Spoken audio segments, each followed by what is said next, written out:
Good.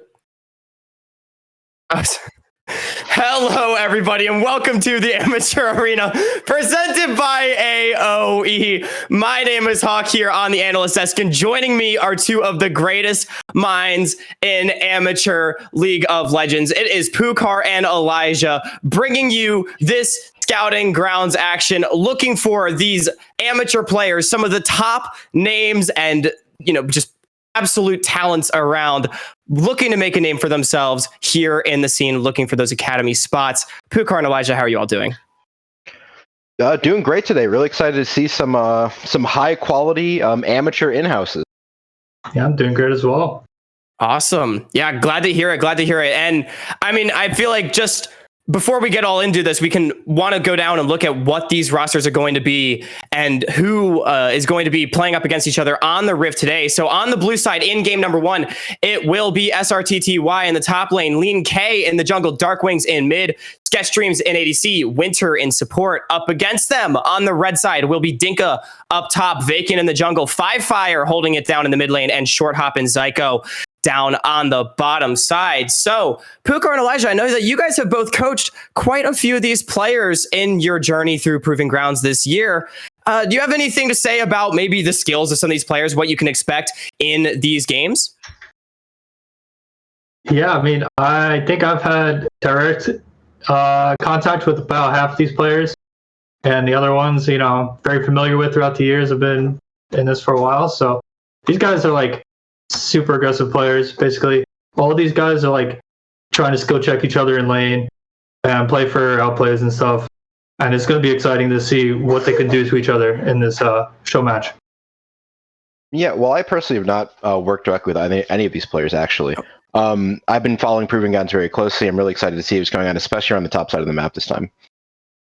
Awesome. Yeah. Well, and getting into that top side of the map, we were talking about this a little bit before, coming onto the stream here, and what we can sort of expect on the Rift from these two teams. And the biggest thing that really drew our eyes is the matchup between Fire and DarkWings in the mid lane, and sort of the clash of styles that they will indeed have, with DarkWings very much being a resource demanding player, but making good on the resources that he is given. Meanwhile, Fire being more than willing to sacrifice his own mid lane advantage just a little bit to help get the rest of his team ahead. So Pukar, I'll go to you first. Maybe if there's something that you could speak to about those sort of styles and what you could expect to come of that.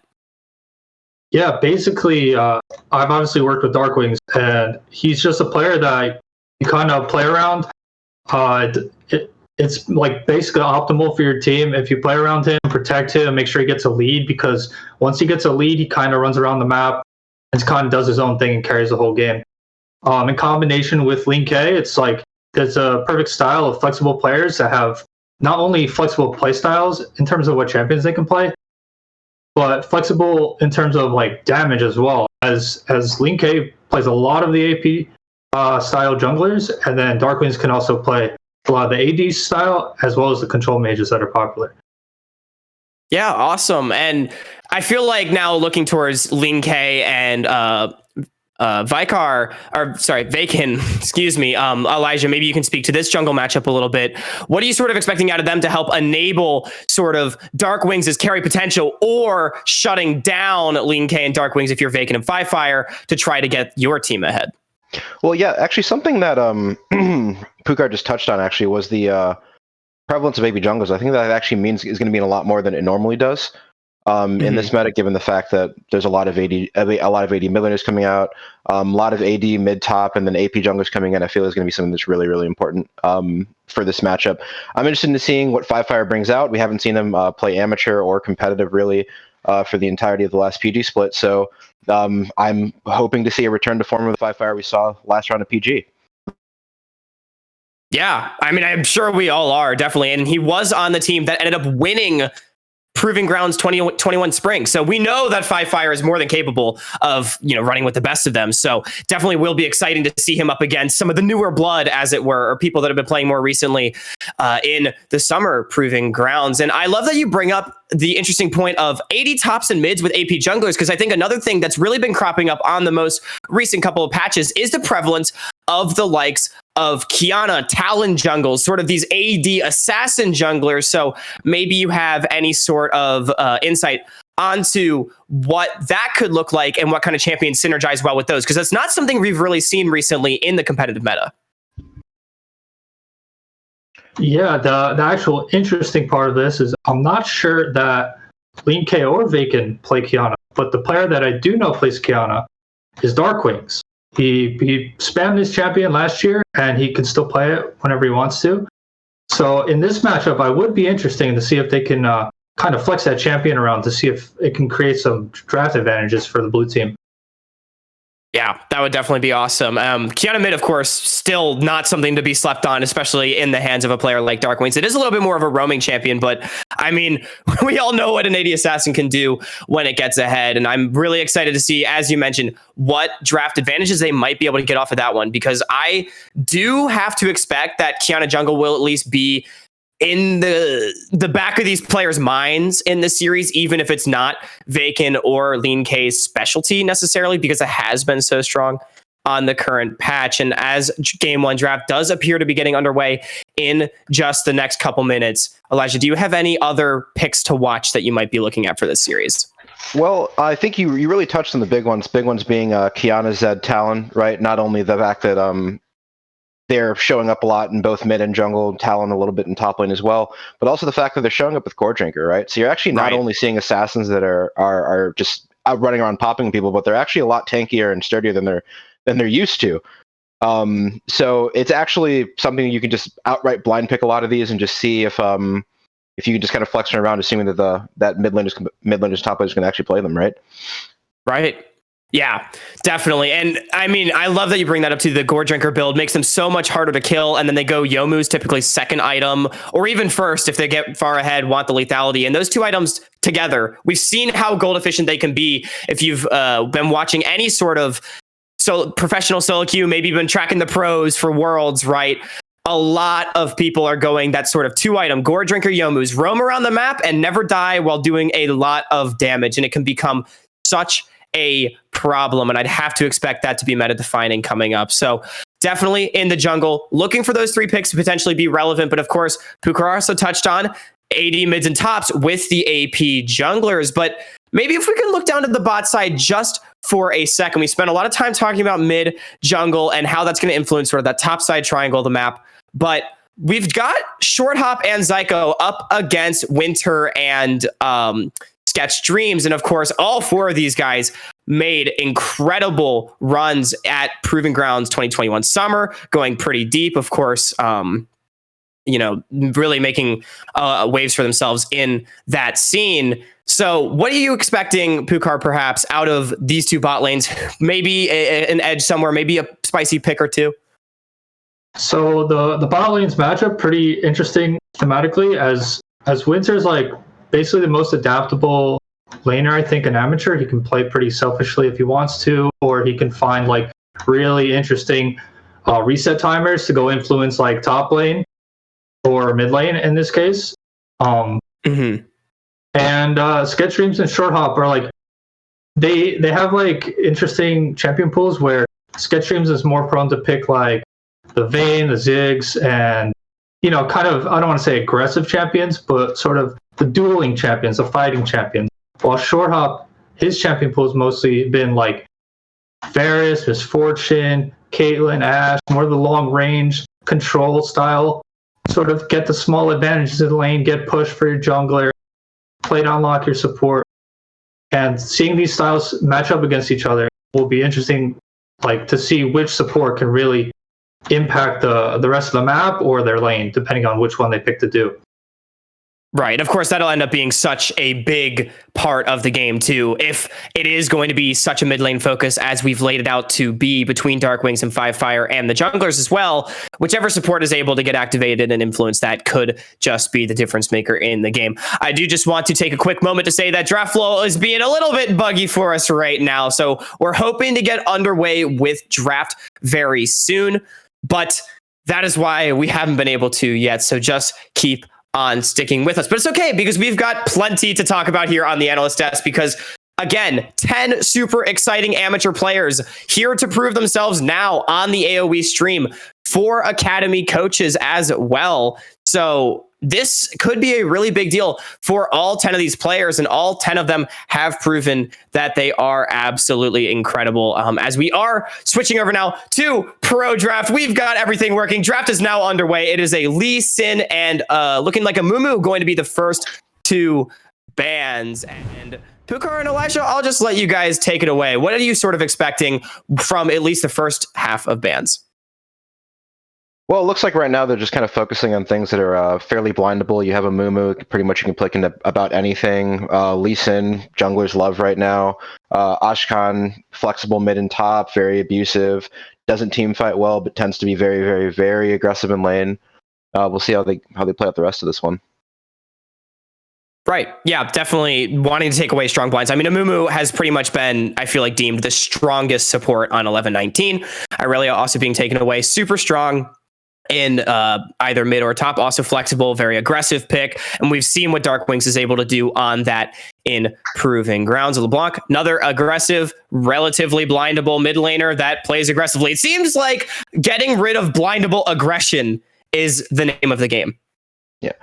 On top of that, you're going to see a theme really come out during this, getting rid of really strong mid-jungle 2v2s, right? Especially with the mid laners being Fire and DarkWings, and the meta entirely revolving around the mid-jungle 2v2, kind of getting rid of those kinds of picks gets really important. Stuff like the Aurelia, stuff like the LeBlanc, the Lee Sin, gets to be extremely, extremely important. I don't know where the Zyra ban's coming from, though. Yeah, that one might be a throwaway. That's not one I've seen too often. This Fortune first pick, I think, is relatively predictable. They might change that to maybe Thresh because of nope, yep, Misfortune. I mean, I feel like it's not entirely surprising. Misfortune really has been coming back into the meta a lot. It's extremely dominant with a lot of the tank engaged supports. Team fights pretty well, strong laning phase. But Lucian, another ADC who, I said ADC this time, not mid laner, going down probably to the bottom side. I'd have to expect. It's been extremely strong recently with the likes of Nami. It would be very interesting to see this one locked in if it is indeed going to be that. Yeah, this also threatens a flex 3 ways, even though we might see it go bot lane. Fire definitely plays Lucian, and Dinka definitely plays Lucian as well. Yeah, I mean, at the end of the day, taking away Lucian mid is something that you should never realistically do. Just because Lucian can't 100-0 with his ultimate anymore with a caster build doesn't mean he's any less oppressive of a laner. Right.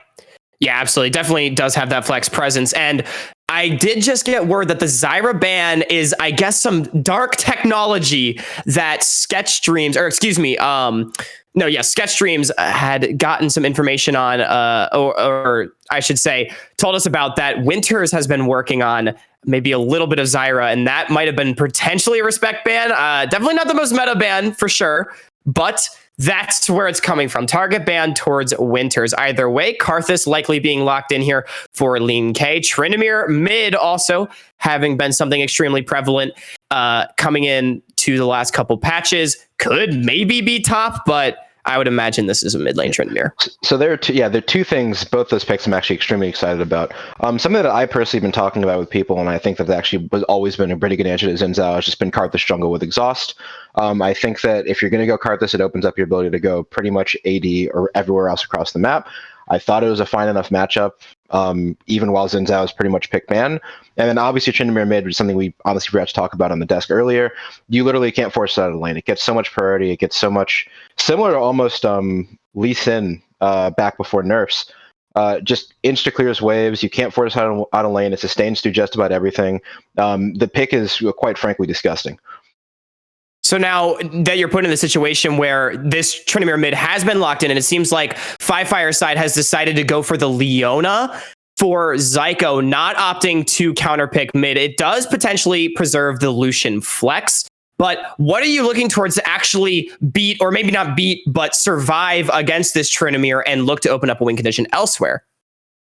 Yeah, I was actually going to highlight the Twisted Fate. It could be a really interesting pick for Fire because obviously the Tryndamere's locked in, so DarkWings can't lock it in, but Fire's Twisted Fate was one of his best picks in spring. And with 2 carry top laners in this game, it's a crazy high value ban for the blue side. Well, that's really interesting that you mentioned that because, of course, again, I do want to go back to this Leona pick. It was the support blind pick. And what do you think that this red side team is hoping to accomplish now by picking their support blind and potentially being able to ban out counters while also giving up their mid lane? Is there any sort of strategy behind that you could shed some light on, or maybe just a bit of comfort coming through? Well, right now, the way that I can see it, right, given how strong MF is on current patch, I really think their best pick left here is probably just Ziggs, right? None of the other AD carries can really match MF in lane pretty much at all. MF can lane into Ziggs and lane pretty evenly, but at least Ziggs can survive the lane while at least going even slightly ahead, right? You pair the Ziggs and Leona, let Leona basically just 3-man mid consistently with Xin Zhao, and you end up with a pretty strong mid-centric team comp. Yeah, makes a lot of sense. And I feel like if you are going to something like the Lucian mid, it could be exactly what you want to play around. Either way, we'll have to see what the lock-in does end up being. It is going to be a Rise. So it's a Rise going mid for Firefire. It is indeed going to be the Lucian bottom, most likely saving counter pick for Dinka up on the top side. So now if you're on the blue side right now, and if you are in the shoes of SRTTY, what are you looking to blind pick in this matchup? And, what do you not want Dinka to potentially get his hands on? You definitely don't want Dinka to get something like the Gangplank, where the Rise can just permanently roam with Xin Zhao and Leona to impact his lane, or roam to bot and Gangplank can support the bot lane like level 6 play. So you have to pick something safe against Gangplank or even Camille. So we could even see the Camille blind coming out here. It wouldn't be too bad for the blue side. Yeah, definitely could make a lot of sense. And there it is. Pucar, he's a prophet. He's almost like a Proving Grounds coach. But yeah, I mean, it makes a lot of sense. Camille, of course, has been a pretty standard blind, but now it just comes down to what Dinka wants to get for his counter. Personally, I think that Fiora is insane here. Ooh. Could be spicy. Could be spicy. Yeah, it puts you in kind of a spot where you open up for a really nice 1-3-1, right? Being able to jump on the 3 of Xin Zhao, Leona, and Lucian gets very, very difficult, right? And if you actually just put the Fiora in, you get a naturally winning lane into Camille, and something that never realistically has to interact with any of the champions that could give him trouble on the side of DarkWings. Interesting. Well, it does end up being the set as the counter pick at the end of the day. Not going to be the Fiora. Unfortunately, Elijah, not the prophet this time, but I believe for next time. Either way, though, I feel like the set, what this tells me is that maybe Dinka wanted to get a bit more disruption. Dunk the Karthus or the Trinity back out of your team, or even the Camille, and also get on top of that Misfortune and not allow her to get a free bullet time. Yeah, I can see that. I mean, once Braum is out of the picture when you're looking to play into the MF, there's not a lot of things you can realistically do to stop MF, because if she's smart, she's positioning herself in a way that's actually a lot more difficult for Set to get on top of her. What Set's going to generally look to do is most likely look to ult either Braum or Tryndamere back onto Misfortune and then stun her out of it, but by then, a lot of the damage will really be done. True, it does have that slow sort of, I'm going to pick you up and put you over here animation, and the bullet time all the while would be doing that damage. So I guess it's not exactly the best disruption tool. And of course, you've got the Xin Zhao and the Leona to try to probably do a bit of a better job on that. But now that our compositions have been fully locked in, Pucar, I'm going to turn to you with this question. What are you looking for to be the win conditions for, let's start with the blue side here. What win condition would you say is laid out for this squad? And maybe which of these drafts do you favor? I really like the red team's options in the early game to really accelerate the pace of the game. They have a really cookie cutter sort of play on the third wave with Rise pushing out with Xin Zhao to go up top lane to try and punish the Camille. If that play is not available, they could also look for an invade on the Karthus, potentially looking for a buff to buff play. And it's going to be a little bit difficult for, I think, blue side to kind of contest certain plays in the early game. So basically their idea is they have to survive a little bit, maybe play around the MF Braum, which is strong in lane. Leona can't really engage on that lane. It's kind of difficult for them to really contest, but they basically have to take a lot of fights with Xin Zhao because he's kind of strong early, try to avoid the Braum, watch out for Winter's resets, because if he resets towards top lane, once Camille gets a lead in this matchup, you can't really play through set anymore. It's basically Lucian and Ryze. They're really kind of short range, so they can't really walk up to the card as a misfortune if they don't have a strong enough cold lead. Yeah, that was actually something that I was going to touch on. The fact that they're playing short to mid range against Braum, Karthus, MF, all of it, right? If they don't actually snowball out the early game, they should just outright get stomped. Okay, yeah, definitely something to look out for then. And I assume this was about to be my next question, but if you had to pick one lane to be sort of the Armageddon lane, this is the place that all eyes are looking. Is it going to be this lane? I would say bot lane in this game, even though top lane should have the most early action, there's should be a lot of skirmishing bottom as well.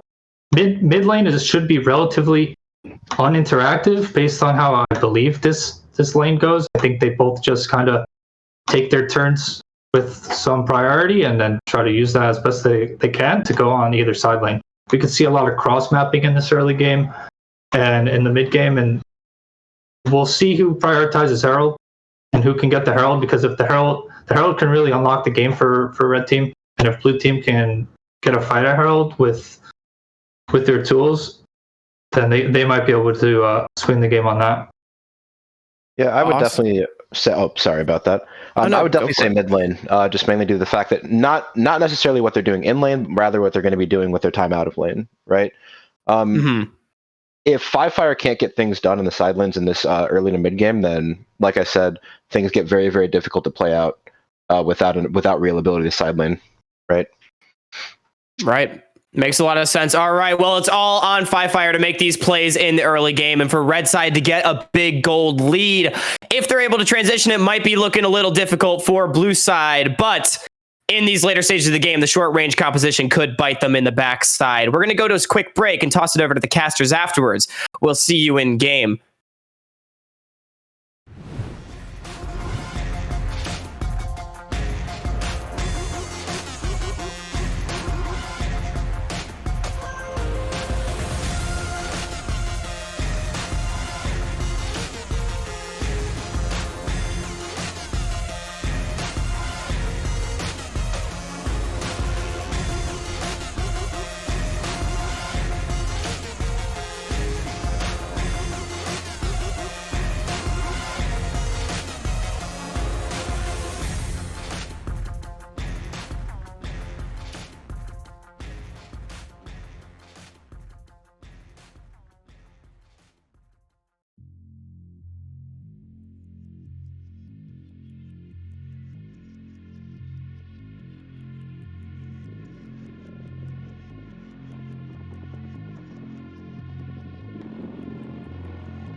Hello, everybody, and welcome to tonight's broadcast of these in-houses presented by AOE. My name is Gordo, and I am joined tonight by DJ. DJ, how are you doing, my man?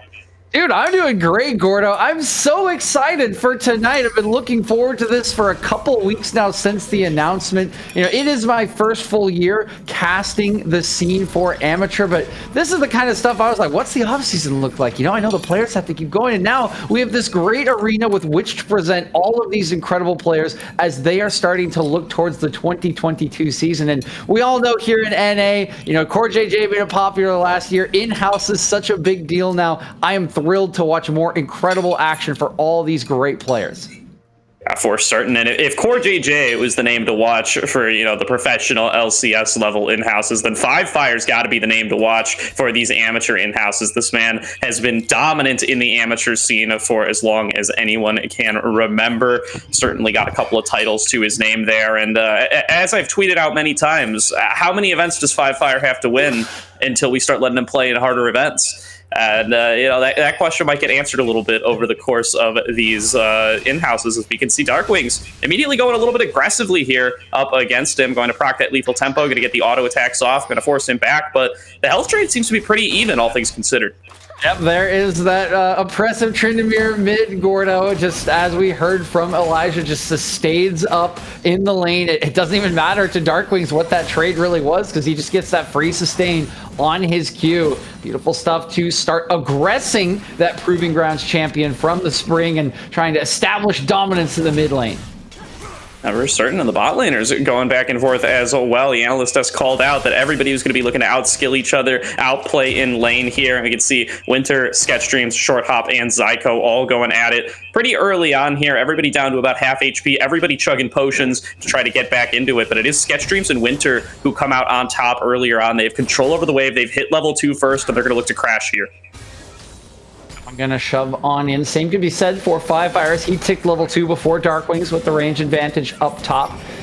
And top lane, getting that shove in from Dinka, excuse me. And that is what he was looking for with this set. Gordo, right? This does win in the first 3 to 6 levels against the Camille, but as mentioned, this will be a very Camille-favored matchup as the game does go on. That one coming from Pukar, so keep your eyes on it. 2 items will be kind of a guaranteed win in the side lane for that Camille matchup. Dinka really needs to continue to put this pressure on and help out Vakin in that early game.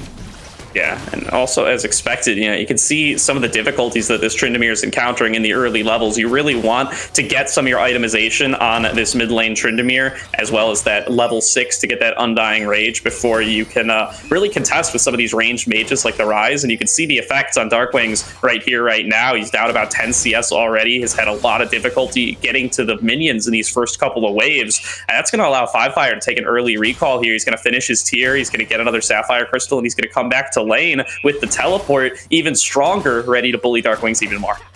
Yep, there will be more bullying coming out in this lane. That is why that Doran shield has been started by DarkWings, but he's relatively fine on CS. Now the TP's out. He still has his Ghost. Meanwhile, top lane, they can get a land. This is aggressive. Yeah, a lot of dives coming through here on to Srtty. It is going to be the side of Vakin, diving over the wall with the Wind Becomes Lightning, but not quite going to really be able to follow it up there. Trying to punish the lack of flash on Srtty's Camille, but hook shot going to enable him to get out of there. A lot of damage, though, coming in from Dinka's set, but he's called up for the Karthus, coming to try to make a play happen, but a nice flash haymaker going to enable Dinka to pick up the first blood, 1 versus 2, and he just strolls on out of there as LeenK just has no ability to really collapse on him, although does appear like Vakin's coming on up here to try to make a little bit more happen. Eventually, another kill to be had. LeenK just gets bursted through so quickly there. Now the teleport comes through from Srtty, trying to make things even. He's going to pick up another kill back onto Vakin. It maybe could make it a double here up against Dinka, but have to be very careful about the damage coming through. Here comes Fire as well, trying to make this kill happen. And finally, it is going to be finished off here by the side of Srtty. 2 more kills now as Zyko's diving in the mid lane as well. They are just not letting up here. DarkWings gonna go down as well. 3 kills to Team 5fire, only 2 to the side of DarkWings. Oh man, we got some prophets on the analyst desk, Gordo. They were saying this game was gonna be about the top side, that they wanted to see the action, and Zyko and Winter agree. They are still at it. Yeah, 5fire gets slowed down there by the wall of pain. The flash in from Winter to get him slowed on down. They're trying to collapse onto this rise and to finish him on off while he's low on mana. Not going to be able to do it, though. He's got Zyko in his back pocket to cover him as he escapes. Nobody going to end up going down off that mid lane play, but a little bit of relief towards that Tryndamere, who has now already been taken down once and finds himself in an immense CS deficit prior to hitting level 6. Yeah, that is a really nasty CS deficit at the moment. No more than double for 5fire. Winter, though, might interrupt his base. No, he will not throw Winter's Bite over the wall. It's pretty bad for DarkWings. He will get a lot of CS back, but he's not going to be feeling great about this. The same can be said for Srtty in the top side after going down to that initial kill on the Dinka Haymaker Flash. He is not level 6 yet. He will take it fairly shortly if we do look at the XP bars. He should be 1 or 2 more minions, but nicely done from this red side. We have mentioned it multiple times now. They need to get ahead. They can continue to try to do that, lest they get outscaled, Gordo, and they are doing a good job of it so far in the early laning phase. Yeah, for certain here, although LeenK doing a good job of keeping his CS up on this Karthus, has gotten quite a number of camps despite his solo lanes being down in farm. And really, that's just what you're looking to do on this Karthus, just trying to scale on up, trying to be a big, powerful force later on, and, it can gank people from anywhere on the map with the use of that Requiem, at least to get a little bit of bonus damage in there. But so far has not really been able to make any plays happen. Tried to go into the top lane to turn around and play, but really didn't end up with too much success in the extended trade.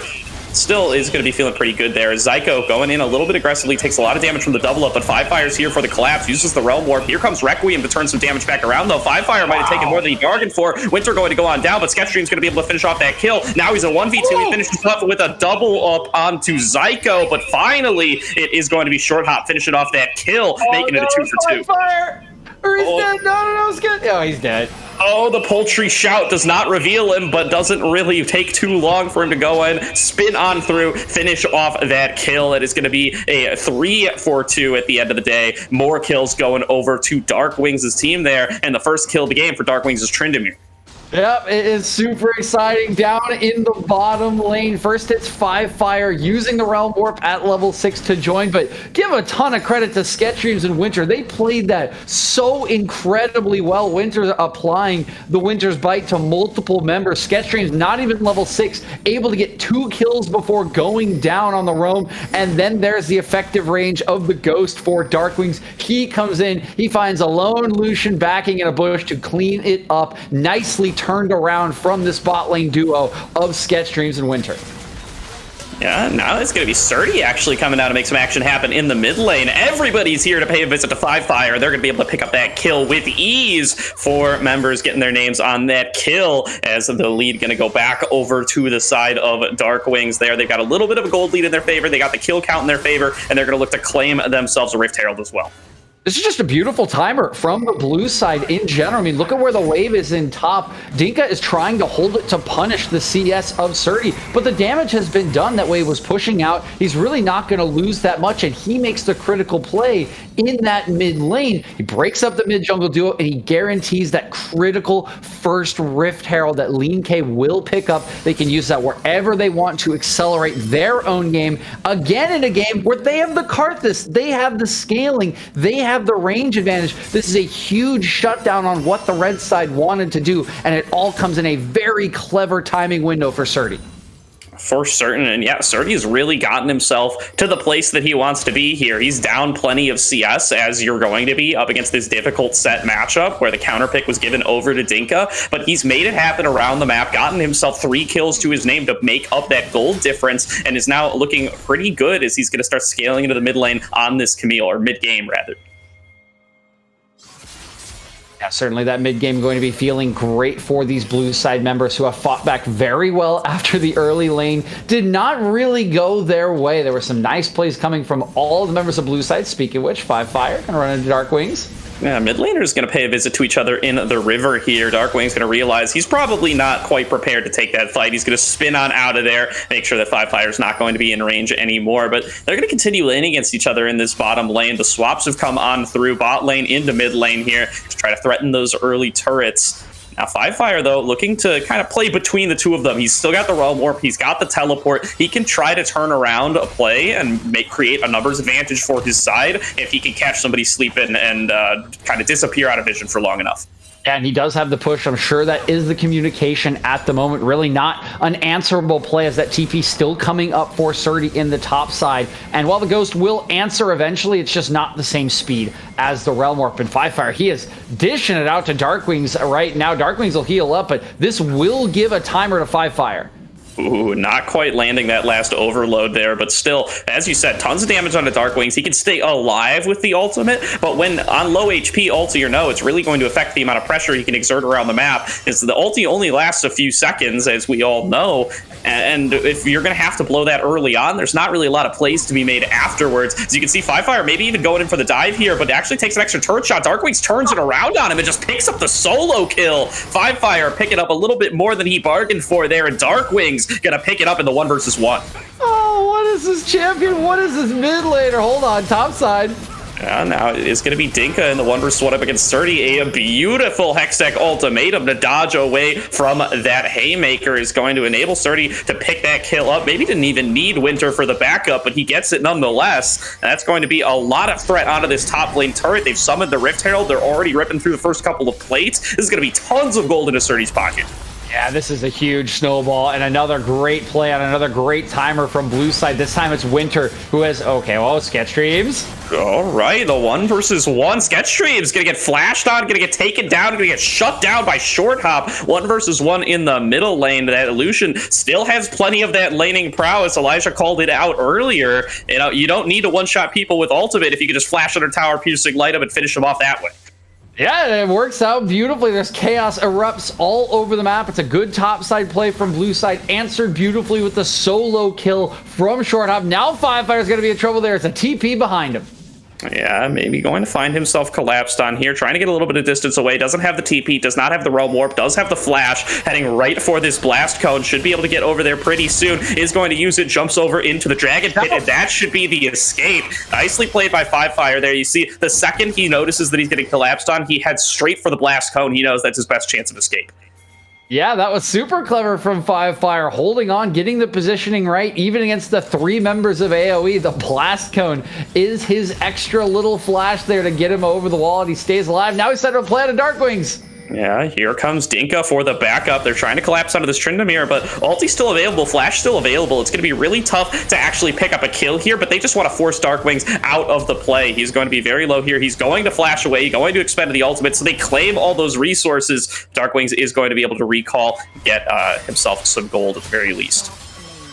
Happy will stay safe, and in these timers, it has just been Srtty alone with his thoughts and the turret plates in the top side of the map. He's going to pick up that first turret, and that is the price to pay for that nice play from Dinka on the bottom side. And unfortunately, while it is a positive play, they get summoner spells, right? They get DarkWings, who might die here.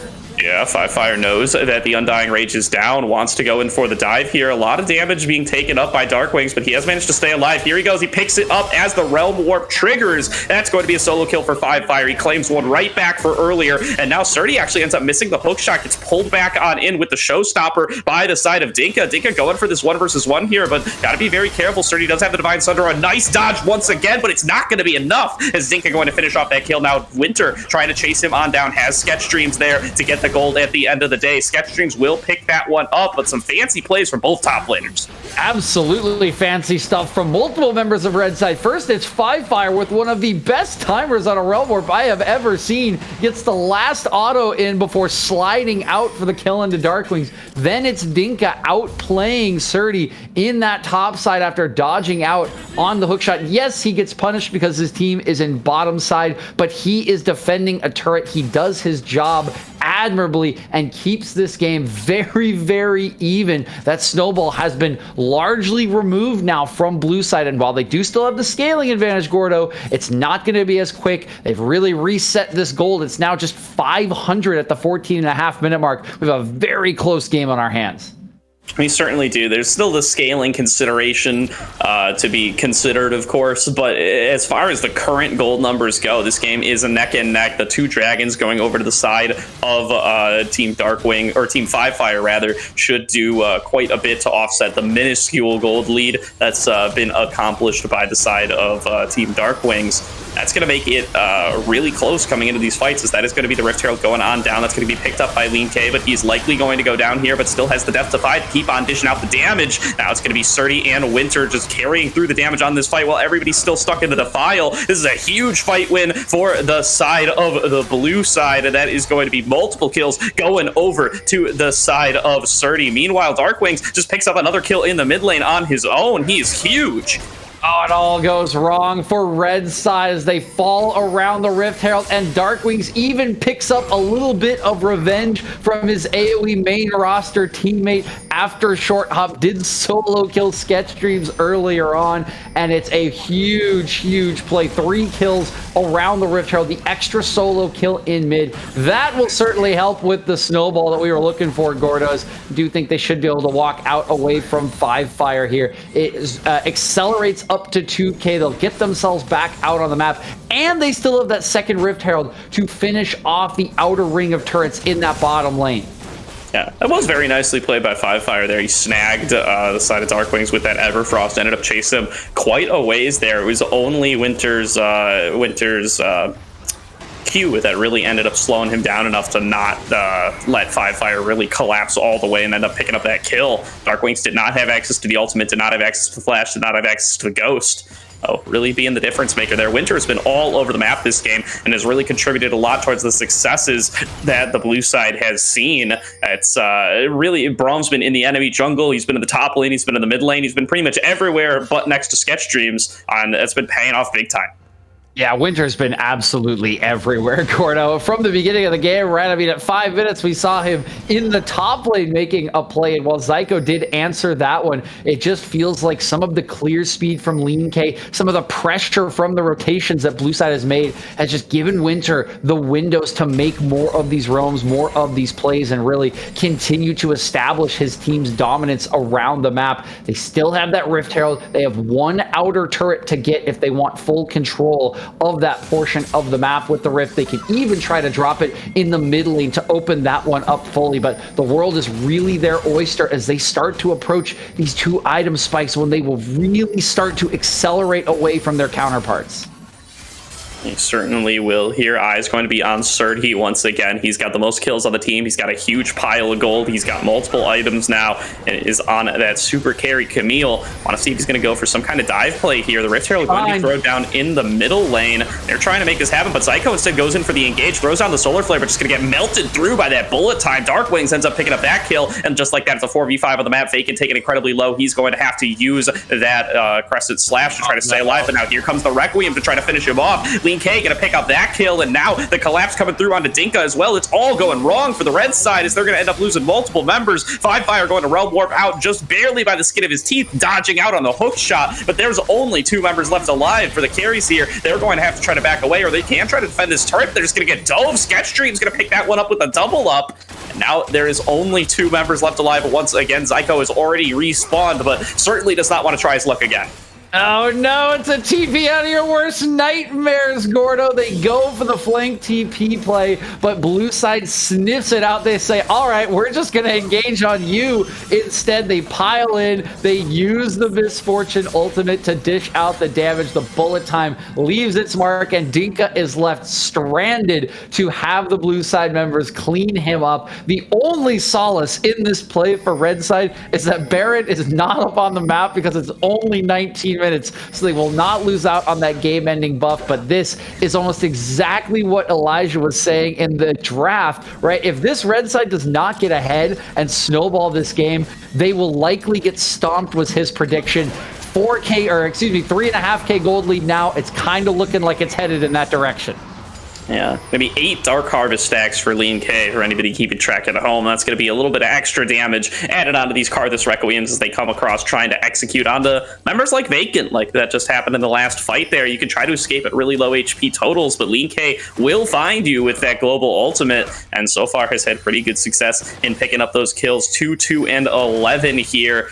Pretty high KP for the one who's just been spending the entire game farming. He's got a 50 CS lead as well. Sketchdreams going to get ultied there, but he's just going to cleanse it away.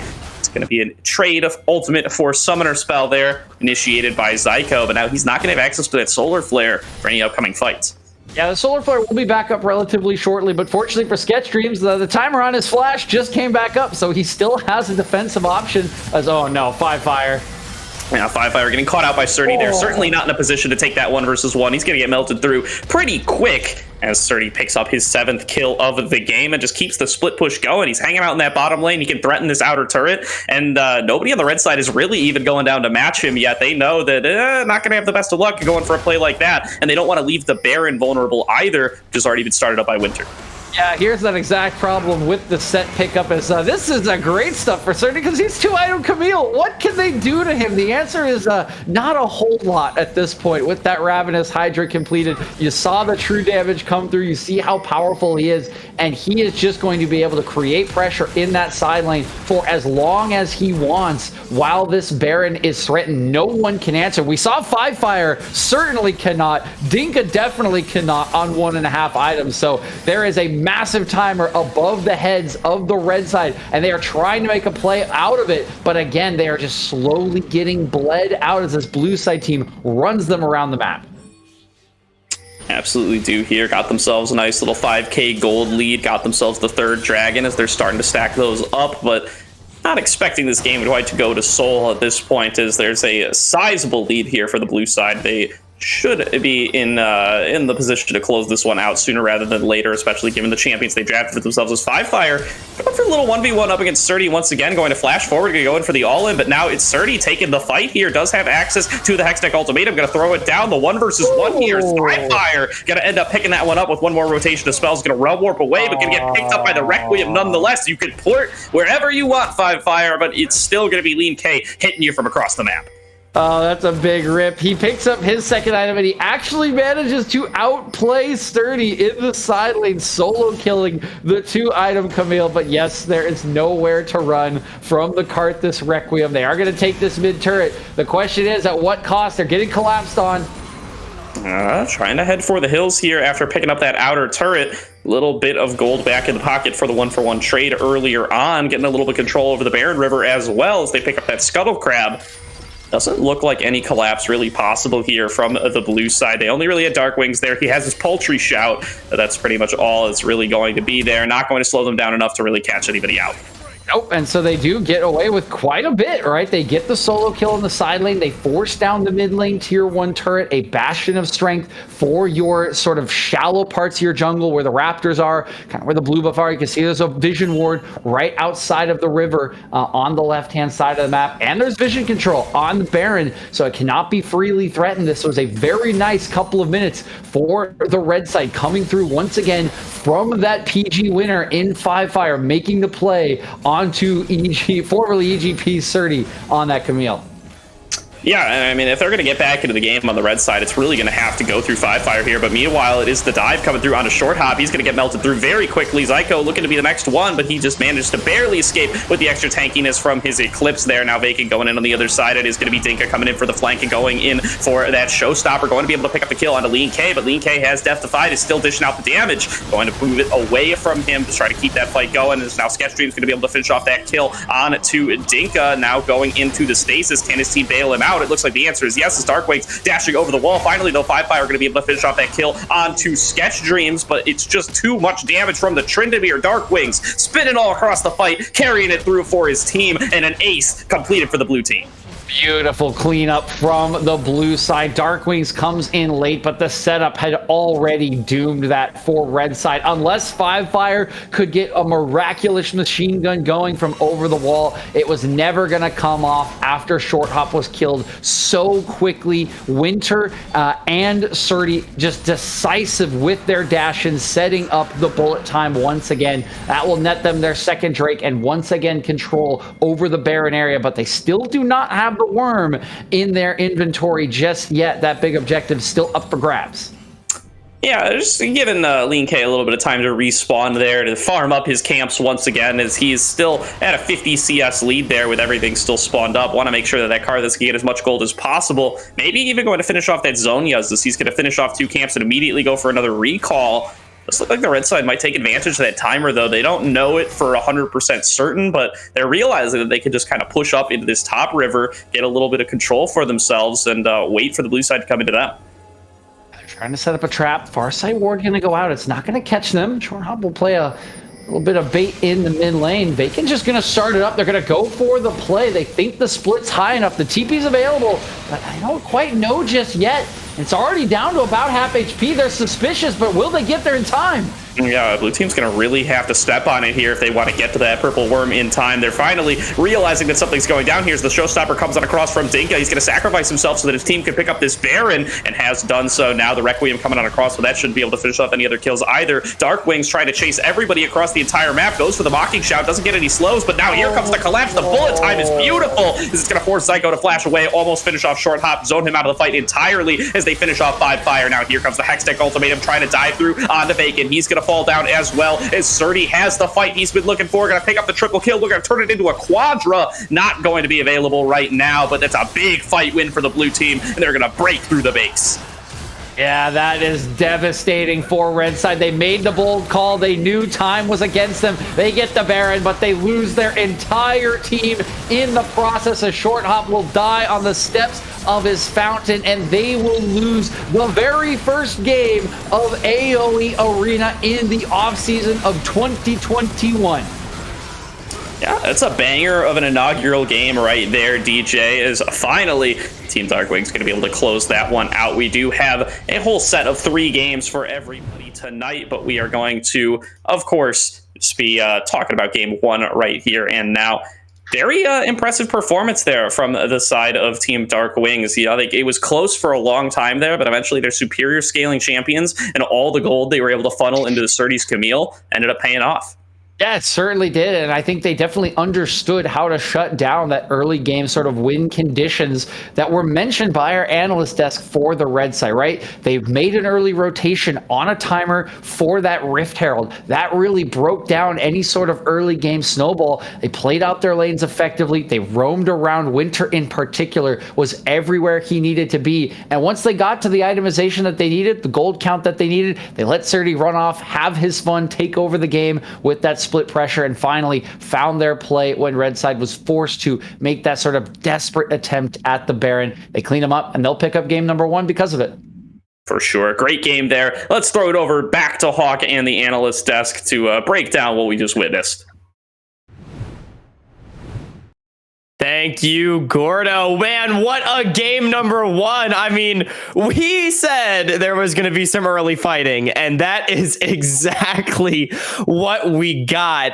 And it did not look like, unfortunately, red side was able to snowball the game.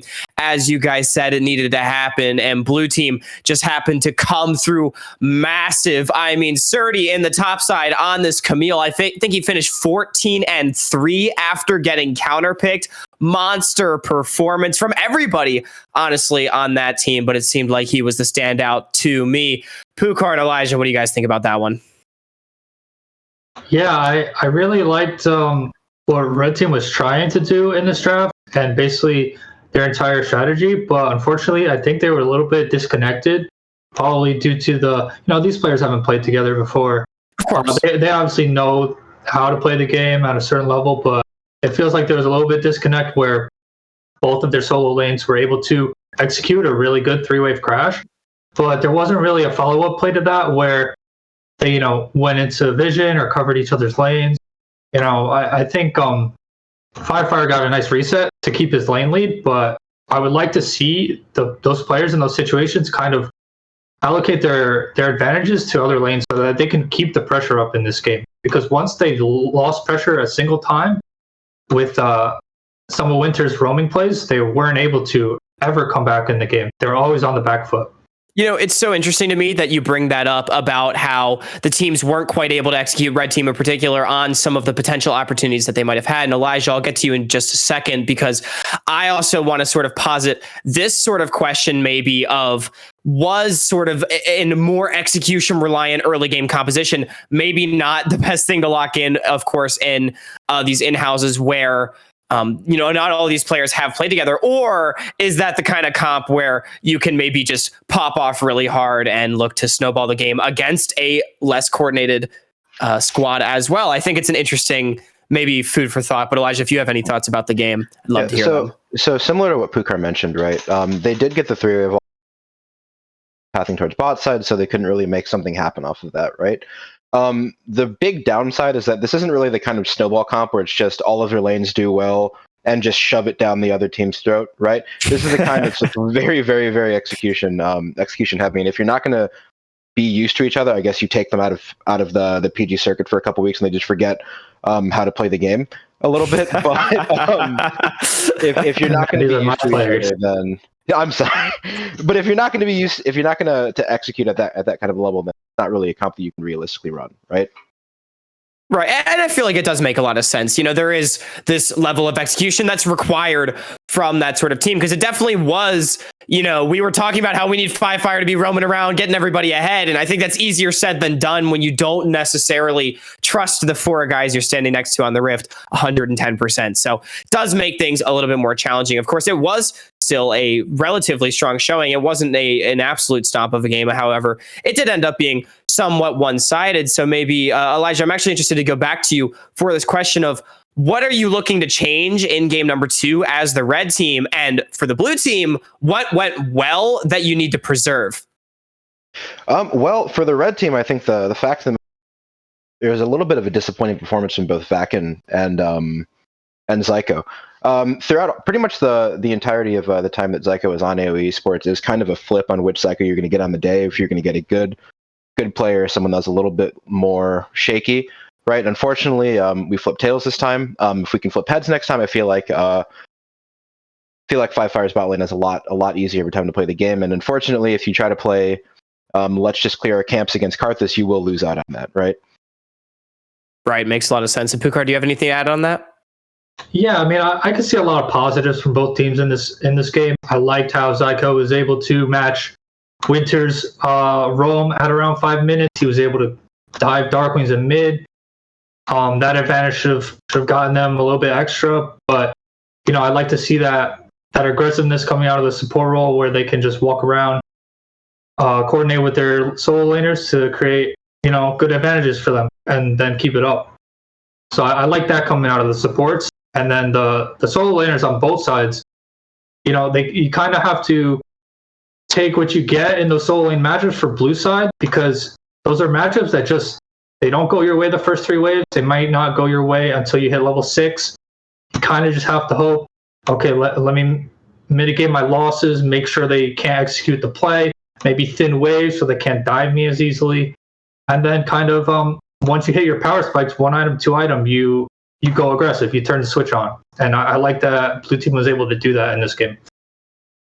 Absolutely. Well, we'll definitely be looking for them to, find those advantages, flip that switch, as Pukar said, in game number 2, and maybe Zyko and the rest of Red side can hit tails up this time around. Of course, sides are going to be switched for game number 2. We're going to go ahead and toss it to a break, but we'll be right back with the second game of the Amateur Arena. Don't touch that browser.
Hello, everybody, and welcome back to the AoE stream for the Amateur Arena game number 2, where we've got Team DarkWings leading Team 5fire 1-0 so far in the scrim. And as we are now loading up, getting ready for this second game, I'm just going to go straight to you, Pukar, now that we've had a couple of minutes to sort of decompress after that game number 1, take some time to think about it, go to the bathroom, whatever we were all doing. What are you really looking forward to in this game number 2? What different things do you think are going to happen? Yeah, I don't mind if the red team 5fire's team takes a similar aggressive approach. I like that they're taking their shot, showing off how their solo lanes can play pretty aggressively. I don't mind how the solo lanes played in that game. It was just more of a few plays didn't go their way and a few executions didn't go their way. But we're getting into draft tier with the first Tryndamere ban, so yeah. Well, seems like the DarkWings' Tryndamere is determined to be a problem, which makes a lot of sense. It just provided so much pressure. Of course, DarkWings still killed 5fire, and then 5fire immediately still killed him back. And they guess they don't really want to deal with it. But anyway, as we are moving into these bans, Elijah, is there anything that you think will be done differently? Because of course, now that sides have swapped as well, it is now DarkWings' squad that has counterpick luxury with that R5. Who would you maybe expect that to go towards? And then any ban adaptations that you are making if you're perhaps the winning team? Well, to be honest, I expect R5 to probably just go around to topside, unless 5fire's side decides to pick something blind that they think they could be used on R3. It'll probably just end up going over to topside. I feel like that's just the standard in this meta. If you end up in a top lane matchup that's not playable, you really, really, really just want to tear your hair out. So top lane is your big babies, and they'll get counterpick. Makes a lot of sense. I mean, yeah, you don't want your top laner to have a bad time. They're already playing the entire game entirely on their own anyway.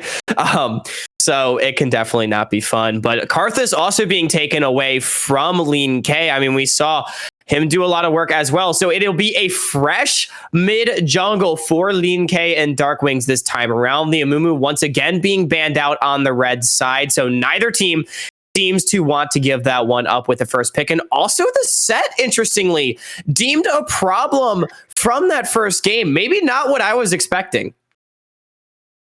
Yeah, there's a Camille hover ban, which was I expected to be a strong blind pick for both teams in this game too.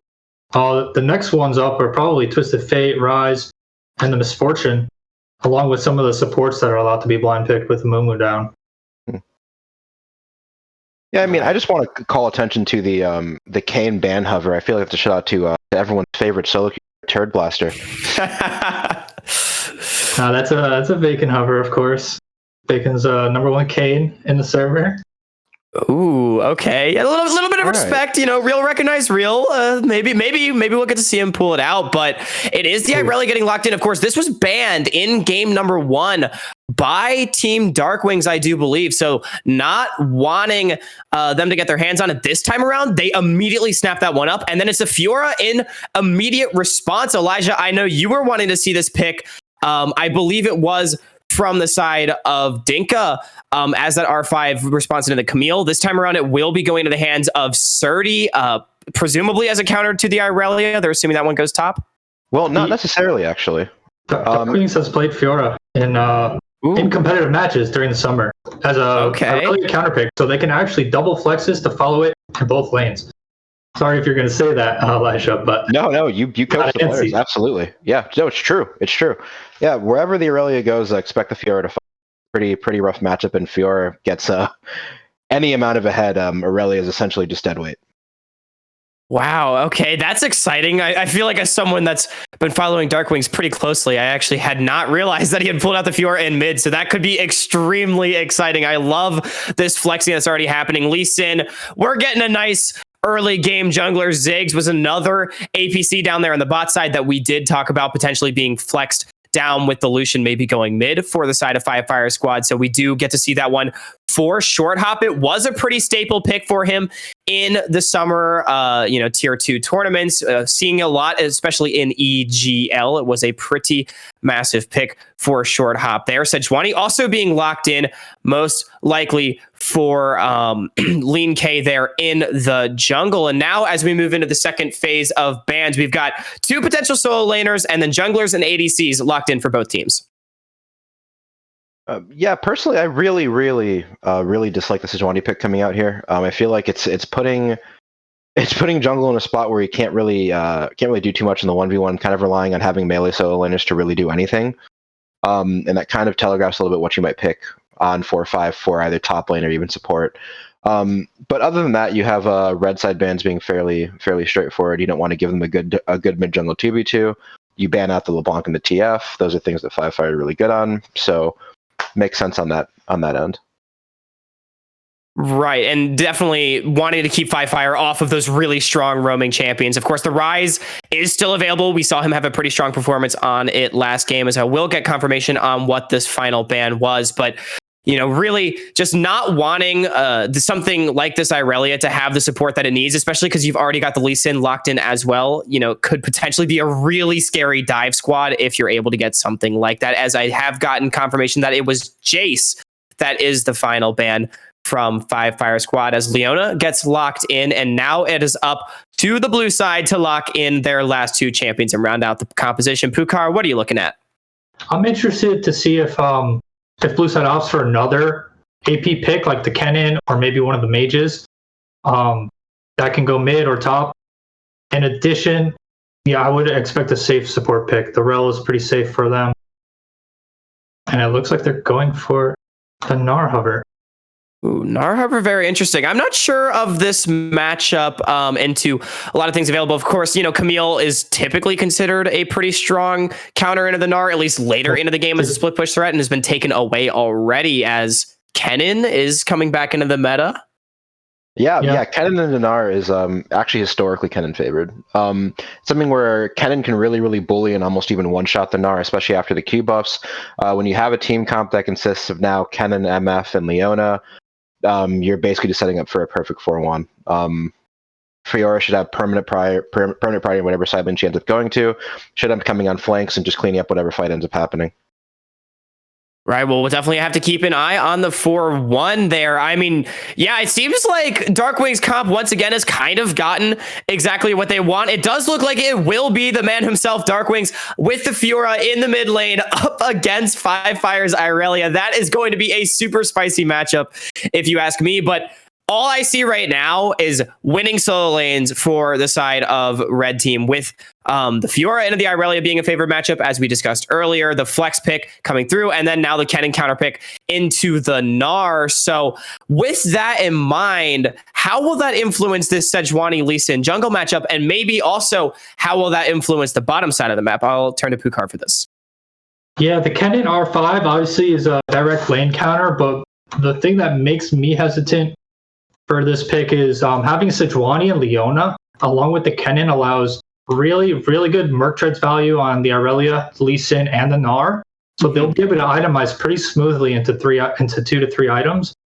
Obviously, by itemizing the Merc Treads, you'll get Fiora and Misfortune doing pretty decent on hit damage, but the Merc Treads value is really high, and then the Ziggs being able to control the mid means that Fiora may not be able to influence the map as easily. But we do see, we'll see a lot of early game action because of the Sejuani Lee Sin matchup where they want to skirmish the entire game. So we'll see how this goes. Interesting. And then if you had to pick one lane, Elijah, to maybe specifically play around if you're one of these junglers, where are you looking? Well, Sejuani pretty much only has one option, so you got to play around the Fiora. Right. You have easy passive procs. You have a good matchup into the Irelia. I feel like if you can just lane, Fiora will become very literally impossible to deal with for the side of 5 Fire.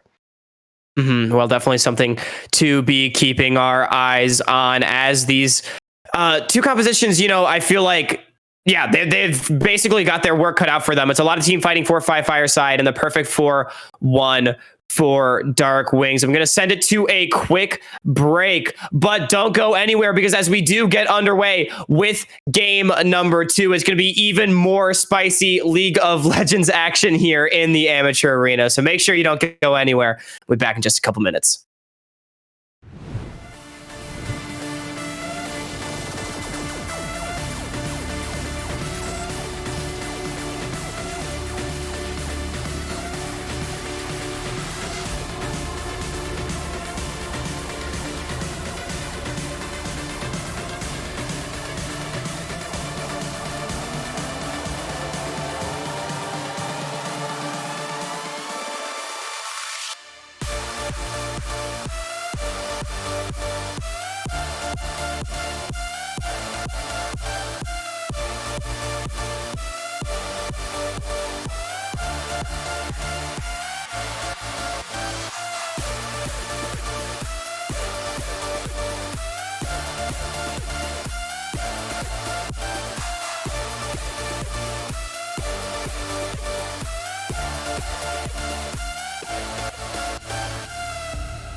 Welcome back, everybody, to tonight's broadcast. The in-house is brought to you by AOE Esports. Now, we are going into game number 2, fresh off of a win from DarkWings' squad, now represented on the red side. We're on the blue side last game with a whole bunch of new picks to present. I am still Gordo, and I am still joined by DJ. As DJ, we got a spicy mid lane matchup this time around. Oh boy, do we ever. The B1 Aurelia straight into the R1 Fiora. You could not get a hotter start to the draft, and that's a hot with a WT, not even the OT, Gordo. What a start from these two titans of the amateur scene in Five Fire and DarkWings. Gonna have to have our eyes on that mid-jungle matchup throughout this game too, as DarkWings side continues to try to dominate proceedings. One thing we do have to mention, though, we do apologize for a little bit of delay at the end of the draft there. We found out that LeenK doesn't actually have Sejuani on his other account, so he had to go to his alternate account to find Sejuani. Yeah, it's not much to say about that one. That's, that says a little bit about Sejuani. It says a little bit about LeenK, maybe. But he's got another account that has that Boar Rider in it, so swapped on over. Also worth pointing out, the rest of the players haven't changed either. That is still Srtty in the top lane. That is still Sketchdreams in bottom. They just also swapped out accounts to get some preferable skins. In-game's important, Gordo. You gotta look good as you're styling on your opponents, right? If you don't look good while you're solo killing them, why are you even solo killing them? It's a good point. It's a good point, and it's something that we're going to have to weigh into our analysis going forward. As the bot lane are getting started here, they're looking to make something happen. Zyko going in for the crash down right away, but he's getting chucked out pretty low here. Going to get ignited, going to have to flash away. Meanwhile, all this damage coming across from Shorthop, but it's just not enough to really get Winter out of there. It's a pretty big win, you'd say, for the side of DarkWings' team over on the red side. Oh, yeah, absolutely. 2 summoner spells for 1. The exhaust is down. Oh, there's a cleanse on Shorthop, so you are hard winning any trades in this bottom lane. Is mid lane. DarkWings and Five Fire going at it. Five Fire going to be forced to flash in response to the riposte there. Meanwhile, though, Dinka taking it to Srtty in the top lane, hits level 2 first, but now there's a play being made in the middle lane. That's going to be the flash from DarkWings, responded to. Vakin goes in for a big play on Lee Sin, doesn't quite get it off there, but does even up the flash count, as now there's an all-in on the Mega Gnar coming in from Dinka, looking to solo kill Srtty here. Should have the Q cut of soon, going to force the flash out of that cannon, but not going to be able to pick up that kill. Everybody just barely staying alive. Good early intervention from Vakin, knowing that this goes in DarkWings' favor. Hold on, level 3. Looks like maybe LeenK just going to be here to help shove in the wave. He's left his blue buff. He's going to run into Vakin. Yeah, maybe a little bit of a play to be made here. As they dive on in, they do get the knockback onto Five Fire, now looking to get that stun on across. Five Fire's on the wrong side of the map, now getting chased out by DarkWings. The final lunge should be able to finish him on off. That's a nicely placed E, but it's going to get riposted away, and First Blood gets picked up by DarkWings in the mid lane. Yeah, that's why the matchup's so good. It's just such an easy timer on the riposte, Gordo, and it will be First Blood going over to DarkWings. Vakin's intervention is not enough, as even LeenK skips one of his camps. He's in trouble, though. He is level 4, as he does smite that Scuttle Crab. Yeah, we talked about this in the jungle matchup in the pregame. The Lee Sin has a lot more 1v1 potential than that Sejuani. That's going to force LeenK back here. Makes the play happen in the middle lane. That's where we expect him to be going time and time again. But once he's left all alone, once he doesn't have DarkWings for the backup, he has a lot more trouble facing off against the members of the blue team. Does have to back off, and unfortunately, like you said, he has the dueling potential, right? But you're already losing that mid-jungle 2v2 because of that First Blood. Yes, DarkWings has not based, but he does get forced away from the blue buff, so LeenK gonna be able to finish his clear off in this bot side after initially skipping that blue buff to make that mid-jungle play happen. He's gonna be feeling very good up 2-0. He's right back in mid.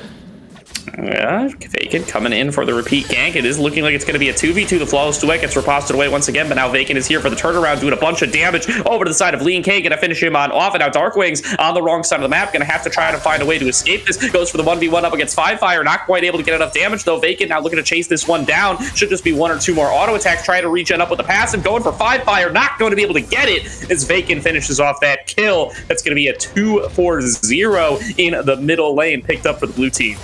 Huge turnaround, and we said this matchup was going to be spicy. We said this mid jungle was going to be critical, and it's all happening in that mid jungle. This time around, LeenK thinks he's got the drop onto Fire, but Vakin is waiting in the wings with no flash on DarkWings, with only a level 4 Sejuani. They do not have what it takes to get those repeat kills, and the mid lane advantage that is no more. Certainly is not there. Nicely played. They're using their more powerful early game jungler to get Fire back into the game, making sure that the 2v2 still goes in their favor, even though the comp on the red side is really drafted towards empowering it. That Lee Sin is just too strong early on, and now up to 2-0. Vakin has a big opportunity to have a huge impact on this game as he's going in trying to make sure he can secure his own blue buff. Not quite going to get it though, as LeenK yoinks that one away. Yeah, he gets absolutely swooped, and again, it is Winter there to help on the timer. It had been a base from Sketchdreams. He's a long way away, but there's a base timer coming in from Shorthop and Zyko as well, so has no problem holding the hand of his jungler once more as LeenK yoinks that one on away from Vakin and has a slight lead in the jungle clear, but don't think Vakin will be feeling too bad when he is already 2-0-0. Certainly not there, and looking up at the top lane there, we can see Dinka's doing pretty well in what we talked about as a counter matchup, at least so far. Is now DarkWings getting engaged on in the mid lane once again in a 3 versus 1, has the backup of Sejuani, but once again, it might just be too little too late. Fire's got a bunch of damage on a cross here, dashes forward, finishes off on to the side of LeenK. Is now Winter going to be forced to flash away just to try to stay alive. Zyko might have the opportunity, though, to scoop on in the side of DarkWings, maybe making it another kill. A nice stun there off the attacked repel, and that's going to be Vakin picking up another kill, going on a killing spree. 2 more kills in the middle lane to the side of the blue team. Ooh, it has been an all-action early game, Gordo. 7 minutes in, we got 10 kills already. We might get one more. Nope, looks like Srtty will just walk on away. But it has all been around the mid-jungle. Look at the scores. Look at the score lines. 0s for the top laners, with normal, right? You know, top laners. They're just playing their own game up there. And then we've got 3-0-1, 1-1-2, and of course the support's getting involved as well. Zyko with the 0-0-2. It has literally all been mid-jungle in this game, and despite the rough early start with that first blood to DarkWings and the counter matchup, Fire and Vakin are making it happen in game number 2, already out to a nearly 2k gold lead over their counterparts. Yeah, and so much of that has to be sitting on Vakin, right? He's got to be huge on this Lee Sin. Once he gets to recall again, should be pretty close to finishing off that Gore Drinker. And at that point, his 1v1 or 1v2 potential just gets so high there. Really has the opportunity to just run away with this entire game. Fire showed off some skills there on the Irelia. Gets a nice flawless duetto off DarkWings. Pretty much able to riposte them every time there, but kind of ends up netting 0, though. Just, plays for a little bit of a fancy move there and then just backs on away. Meanwhile, Srtty's getting engaged on the top lane. Meganar are going to be available for Dinka here pretty soon. Looks like they are going to walk away. First Rift Herald gonna be started up. Zyko's here. They know this is the target and they have vision, but can they skirmish as they've already lost so many? It would be a devastating hit if they lost another one. DarkWings. Oh, DarkWings once again getting a bunch of damage onto him. This time the flawless duet stun lands. The Q has already been used. No Blade Search available for Fire, or at least he doesn't want to go under the turret with it. DarkWings going to be able to stay alive for the time being, but is low on HP, and that's going to be a window for the blue team to go and start up this Rift Herald if they want it. Yeah, low on HP, and the even bigger window is that Shorthop is here. He's roamed all the way up from bot lane. He said, screw it. There's a base timer from Sketchdreams. This should guarantee him, and now they're going in. Ooh, a big attempt there from Fire. Not going to quite work on out, though. Goes on in with the Vanguard's edge, but just doesn't end up getting the dashes on across that he might have been looking for. So now it is going to be the Rift Herald going over potentially to Vakin here, but it does look like LeenK has something to say about it. It's just so hard. I mean, look at where they are on the map, right? Again, Shorthop's just headed down. You're pushed in top lane. That's a lot of damage, but should be just fine. Will be Shorthop, but just the waves pushing, right? The state of the game. Some nice work from Dinka in top side. Again, the sacrificial moves. Okay, bye. It's getting dove. It's going to be the tower aggro going over to the side of Sketchdreams, but he is fine with that as he's got all the lockdown he needs from Winter. Another kill now picked up here for the red side, trying to get themselves back in this game via the bottom lane.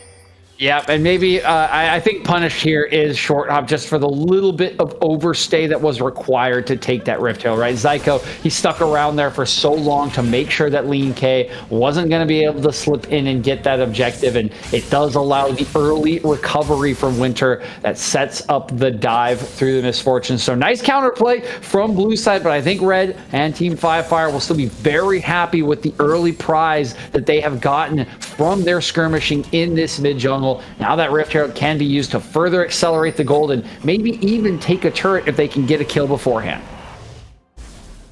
Very possible there, as Vakin's now finished off his Gore Drinker. Gonna keep an eye on what that Lee Sin's going to be able to get done now that he's back out on the map and more powerful than ever. As 5fire going 1-1 up against DarkWings once again, not going to land the flawless duet, but doesn't really need to. Just get some nice damage on a cross. Now going to back away, knowing that he has Zyko and Vakin there for the backup.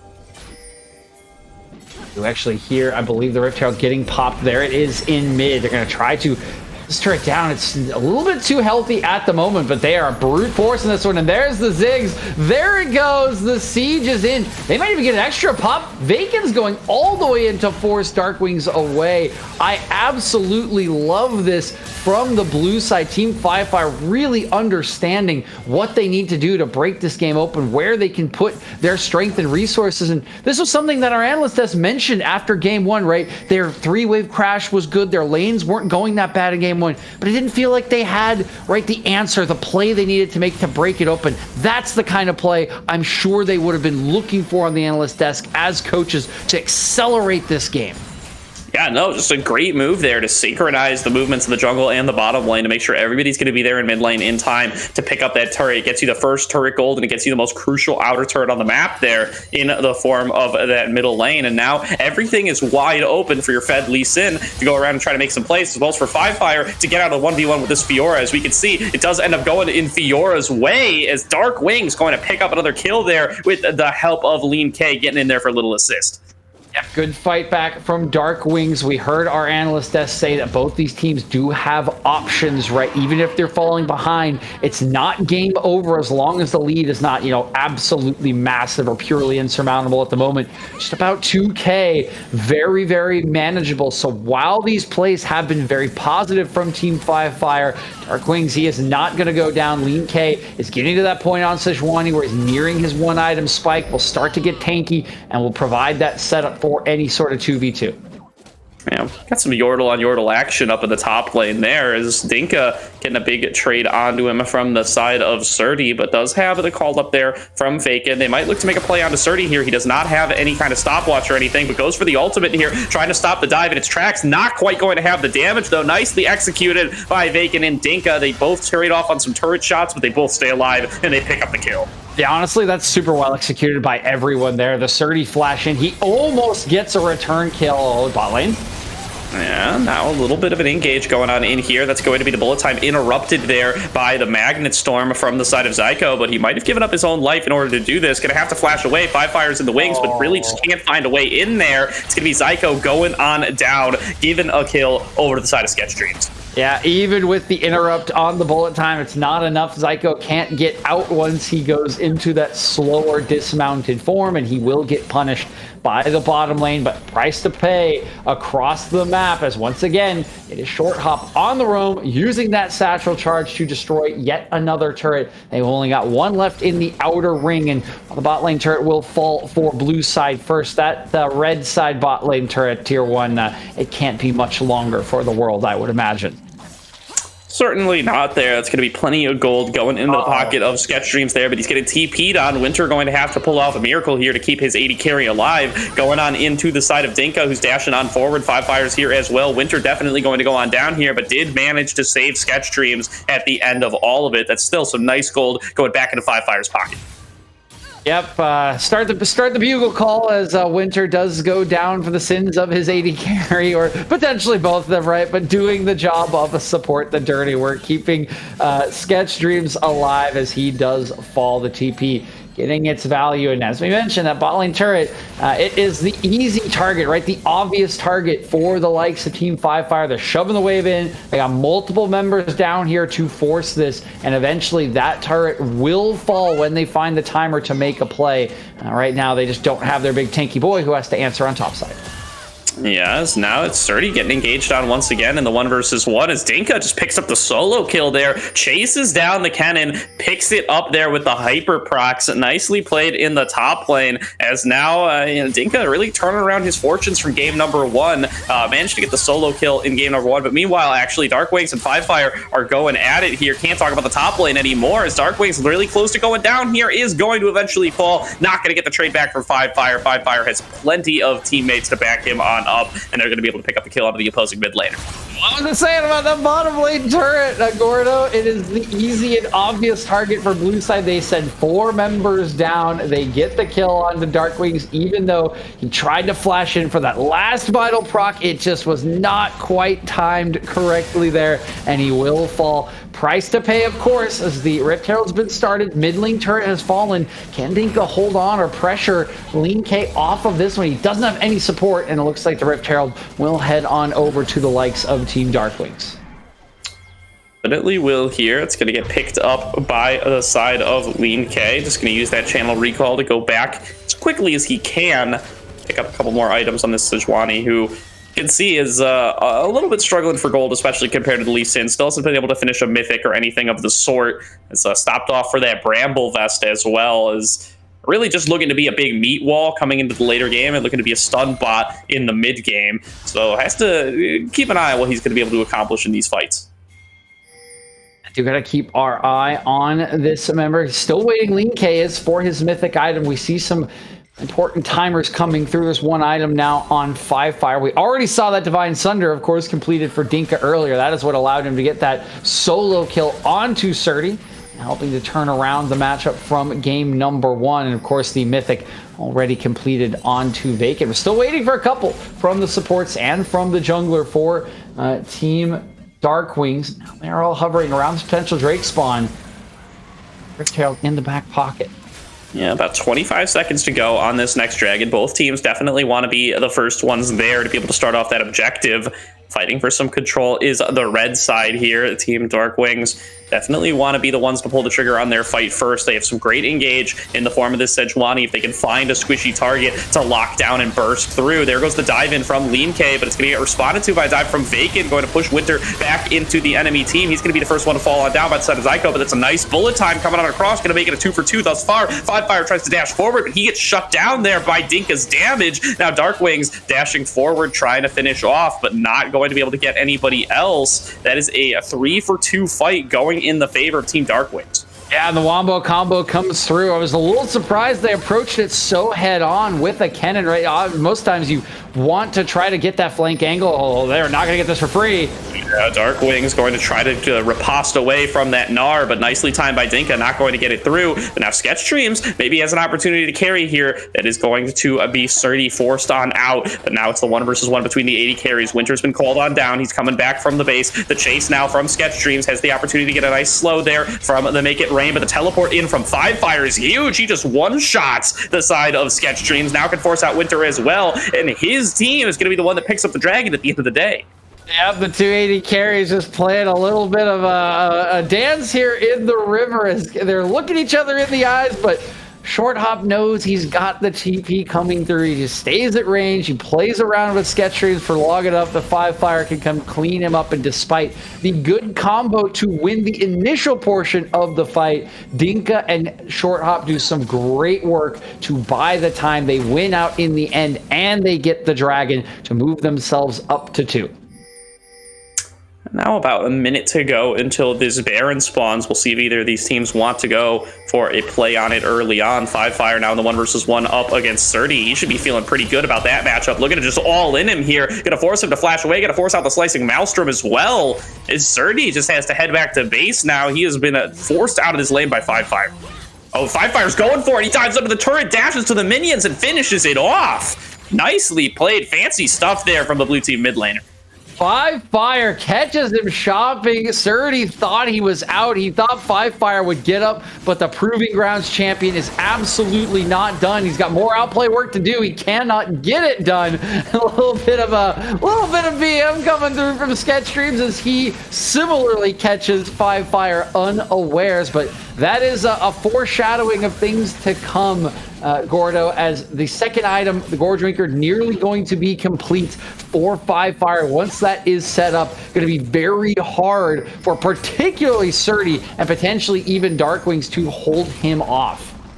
Yeah, that's Eclipse Yomu's Last Whisper items built up on Sketchdreams there. That just rips through targets who have no armor. Meanwhile, though, the blue team sieging up in this top lane, they're going to be able to pick up that inner turret.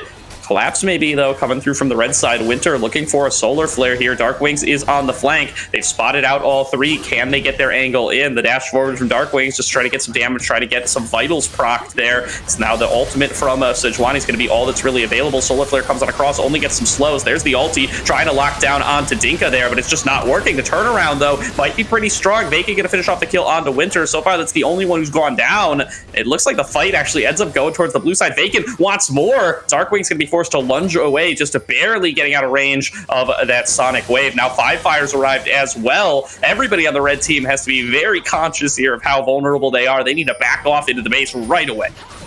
Yeah, they're going to head for the hills. They thought they could run them down, but the zigs, the minefields, the damage coming through 1.5 items, double penetration, it's way too much. And when the counter engage comes in from Zyko, Five Fire's team knows it is their moment. They win another fight, and now they are pressuring the Baron. Yeah, the chase down once again from Dinka here. He just loves to take the fight to Srtty this game, continuously jumping forward with that hop, continuing to get the hyper procs, continuing to get the Divine Sunderer procs, and forcing this Kennen effectively out of all of these engagements here. It's just not been a Srtty's game so far. He's not been able to get the fights he's looking for. Oh, Srtty certainly has not, right? And it's a very different champion he's playing to game number one, right? Much more of a team fighting setup he has going on for himself rather than that sort of secondary engager that you like to be as the Camille, the bruisery champion. But yeah, it is a massive turnaround for the likes of Dinka on a pick that I think we were a little surprised to see come out. We thought it enabled this Kennen. We thought it would go well for the likes of Srtty, but it has been Dinka stepping back up to the plate, really helping his team get into this positive position in game two. They're 5k gold up. All they need really is this Baron to break it open. One more big play from anyone. Dinka in particular in a Meganar form could end this game, and he could be one of the big reasons why they are able to even the series. Ooh, Five Fire going for the flawless duet once again up against DarkWings, not going to end up landing it. So that's the hardest target to land it on, really, but Five Fire goes for it nonetheless, knows that if he does manage to sneak one in there, it's just going to be a huge burst of damage on to one of the opposing carries. His entire team is setting up here for this next dragon, spawning in about 40 seconds. They are definitely going to want to claim this one and put themselves on a soul point. Yeah, soul point would be massive. We mentioned already the DarkWings could be a threat the later the game goes on, but right now they just don't have a lot of control for him to be a threat. And if they lose, if they're against a soul point, right now your threat of a 4-1 just kind of disappears. You pretty much have to answer that soul at some point. It becomes like a magnet dragging you into the objective where this Five Fire team wants to grind you down. Yeah, the dash forward there came on through from LeenK. He's getting punished for it here, so that's going to be the Magnet Storm as well as the Crash Down coming on through. Zyko wants to get this fight started. That's a big Mega Inferno Bomb. Should get 2 targets down right off the bat. This is now Five Fire going to be forced to flash out away. He gets chased down by DarkWings. DarkWings going to be able to finish off that kill. Vakin now in a 1 versus 2 as well. The turnaround is coming through from the red team. DarkWings has dashed into the back line. He's finished off 2 targets, and he's looking to make it 3, as that's going to be Dinka trying to dash out of there. He's going to get finished off as well. And in a fight that looked completely blue-sided, DarkWings manages to turn it around for his team along with the help of Sketchdreams. Sketchdreams and DarkWings just turn it all around. They hit the go button for Five Fire, but it gets absolutely smacked down by that bullet time while that's firing on the front line, and Vakin is trying to interrupt it. DarkWings finds his angle on the backside of the fight. There's not enough CC and damage to take him down, and they clean up Five Fire's squad to win out on the fight, to take the Drake, and to return us to essentially, well, 3K gold lead, maybe not essentially even, but a much more even state than we were in prior, Gordo. Now 2 Drakes apiece and still a very manageable gold lead at this point in the game. Absolutely. The AoE teammates from the Summer Proving Grounds split showing up together there, and not really too much of a synchronized play, but both just managing to pop off at the same time and turn around the fight for their team. Awesomely played there from both the DarkWings and Sketchdreams. Keeping a close eye on them as this game goes on, especially Sketchdreams, who is quietly gotten himself to be one of the most fed players in the game. He's 7-1-4 now. He's got 3 items completed, about to finish his GA as well. He's massive. Yeah, he's really, really big. And I honestly think, right, we saw 3 bans from the Game 1 win come out against DarkWings side from Team 5 Fire. They're going to run out of room because, like, honestly, I feel like you need to ban the Misfortune. Sketch has been so good on this champion in the last 2 games. I think he finished with 7 or 8 kills in game number 1 and has just been dishing out the DPS with some fantastic positioning throughout. Now he is one of the scariest members in the entire game, as there still is not a whole lot of armor built with 3 Merc Treads, as predicted by Pukar, by the way, in draft, built for that top side. It's actually 4th for the support as well. Yeah, they're all lined up there perfectly as well. Just got the nice symmetry going across the blue side. They've all got their matching shoes on, and all of these shoes going to serve to just continue to make Srtty and Winter less and less useful in these team fights, as well as LeenK is to boot. All these CC-focused champions over on their side just get punished so hard by these Mercury Treads, and that's what you build them for. Yeah, and it has at times been very, very useful, right? The skirmishes in the early game, the most notable place once they were completed, just helping you get out of that stun lock faster, get your damage down. But it has really allowed these bullet times to shred through some of these members. There's just no armor, 1v1. Yeah, DarkWings and 5 Fire going at it here. 5 Fire just trying to wait out the ultimate, but the Grand Challenge lasts just a little bit too long. Gets fully pracked. DarkWings going to finish off that 1v1. Now it is the teleport coming in through from Dinka. He's going to be able to finish that one off easy peasy. But it does have to be DarkWings' favorite all said and done. They have to commit 2 members. They have to commit the teleport just to trade 1 for 1. Yeah, it's a big win for DarkWings. He'll be very happy with that. His TP is available. So is Srtty. So that is a massive win. It is a solo kill, right? It's a favorable matchup. We mentioned this multiple times, but it is a big expenditure of a resource. Now, you can't really answer that side of the map with Dinka. It's going to have to be 5 Fire. And this time, if you do send DarkWings down to the bottom lane to apply pressure, 5 Fire will not have cover. He will not have someone there to clean up the kill if he does lose out in the 1v1 again. And that will allow this red side to start threatening the Baron. Certainly will here. They need some kind of crazy Mega Inferno Bomb coming through from the side of Shorthop or something to really be able to finish off that kill from across the map without the teleport. But such a setup is going to be difficult to make happen, especially against this Fiora and how mobile she is.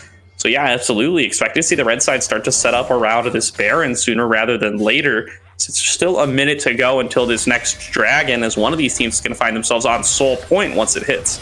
Yep, right now vision control is going to be in the favor of Team 5 Fire. You can see they have the scuttle vision. They have the vision to the entries of the river, the critical points. You see the pings already going down from Winter to start clearing this out. They do have enough time. It's going to be plenty of wards in the inventory, 4 right now that I can count, that can be laid down by Team DarkWings as they set up for this Soul Point Drake. Again, not the game-winning buff itself, but will be another point of potential pressure that can be exerted if they're able to get it in their back pocket. Yeah, DarkWings and 5 Fire find themselves once again in the 1 versus 1 here. Both of their teleports are available. They're going to be locked into this split push battle quite a long time here, although 5 Fire taking a little bit of a recall, maybe looking to make a play happen. See if he does find his angle. There is a ward over on the other side of the red team that he could potentially teleport to for a flank here. Meanwhile, Srtty pushing in the top lane. Just the red side is really getting more out of this. The blue side really wants to get this fight started off. Here comes the teleport from 5 Fire, but they haven't been able to find a good engage thus far. It is going to be completed here. He just finds himself face to face with LeenK. He's going to be forced to dash over the wall. Going to get stunned though. 5 Fire goes in for the all-in over the wall, trying to 1v1 this Sejuani, but gets exhausted right away. Still might be able to take it. Doesn't look like that it's going to be so though. Is the Steric's not enough to keep him alive. His team picks up the dragon, but 5 Fire loses his life, and now DarkWings is on the flank here, looking to keep this fight going. The CC lockdown coming through from somebody like Srtty would be huge here as they manage to finish off the kill on to Zyko. DarkWings dashes forward again, is going to be able to finish off the kill on to the side of Shorthop. So many kills already picked up here. It's a 3-4-0, and they're going to start the siege on the mid lane. Yeah, and Winter's just going to interrupt the bases. He's already going to stop one. Can he get to the second one? He's going to stop them both. They're going to Gordo, I mean, it looks silly. He's going to die, of course, but they're going to lose 2 turrets on inhibitor for this. They actually might be pushing for more. Yeah, they're just still going. It's going to be a continued engage by LeenK. He's just got nowhere else to go. He's going to end up falling on down there as now DarkWings, they might be able to end the game here. They do so much damage to these things between DarkWings. That's going to be a huge magnet storm to try to lock him down from the side of Zyko, but the damage is coming out across. It might be coming in too fast, too hard as the Nexus falls lower and finally is going to end up going down. DarkWings going to go up 2-0 with his team here as they steal this game away. And just an incredibly decisive punish from the likes of Team DarkWings. They get the perfect fight that they wanted. And even though the Drake goes down, they recognize it immediately. You can watch this as soon as Shorthop goes down, the pings come out, the bottom lane, the wave is pushing from the setup that Srtty had been doing. They believed they could end the game. They knew they had the damage. They sacked just enough members. And just like that, the lights turn out on what was a very close game 2 between Team DarkWings and Fivefire. And now Team Fivefire, they just got to get something out of tonight. Yeah, for sure. And, Winter and LeenK, they just throw their bodies at the problem. They launch themselves in against everybody trying to recall, try to defend their base. They stop it for long enough at the cost of their own lives, and it wins their team the game there. Really quick shout out, everybody, do not go anywhere. We do have a 3 block tonight, so is not going to be ending here. We do have at least one more game. Let's throw it over to the analyst desk to break down this one before we get into our 3rd and final match. Thank you so much, Gordo. Welcome to the analyst desk. And I mean, what just happened? That game ended so abruptly. My word, as it is Team DarkWings here, just taking it home after a clutch team fight in front of the Dragon Soul point. Oh my God. I mean, I'll turn to Pukar first. What went wrong right there? Do you believe you're muted? Normally, I would have liked Red Team to, embrace the show match and not try to stop the enemy's recalls and, fast end the game like it's game 5 of, finals. But, they wanted to prove they could beat these guys really quickly, and they ended it pretty quickly based on, the game state on how fast they had to lead. Yeah, I mean, certainly proving that they can end the game. Maybe not quite for fun enough. I mean, but that was certainly a fun game to watch for as long as it did last. And Elijah, I mean, I feel like we kind of got to see, at least in the early game, Zyko come up a little bit more on heads, and we got to see a lot more out of the jungle position as well from Vakin, but it just wasn't enough. Yeah, I mean, I'd like to say that, there are some positives for this fight. Right. We had top lane and mid lane play absolutely fantastic. We finally found Vakin, and I feel like if some stuff goes a little bit different bot side, and maybe Fiora doesn't end up being as impressive a pick as it ends up being, they usually have the ability to carry that kind of close that kind of a game out, right? But unfortunately, it just wasn't to be this time. Just wasn't to be. But I do love how you point out stuff that happened bot side, because I feel like, yeah, we can talk about how DarkWings popped off a lot on this Fiora pick once he got in towards the later stages of the game with a couple items on his belt. But I want to talk a little bit about Sketchdreams, because I'm pretty sure he just finished 9-1 on this Misfortune. I mean, absolutely monster performance from him. We set up in the pregame the ability for Leona and Sejuani and Kennen to just allow for massive bullet times and the AoE to come through. And I mean, this guy was flashing forward to clean up these fights, doing the damage. That seemed pretty awesome to me. Pukar, what were you seeing out of Sketch that game? And maybe his team as well, that enabled him to be able to pull off those awesome fights.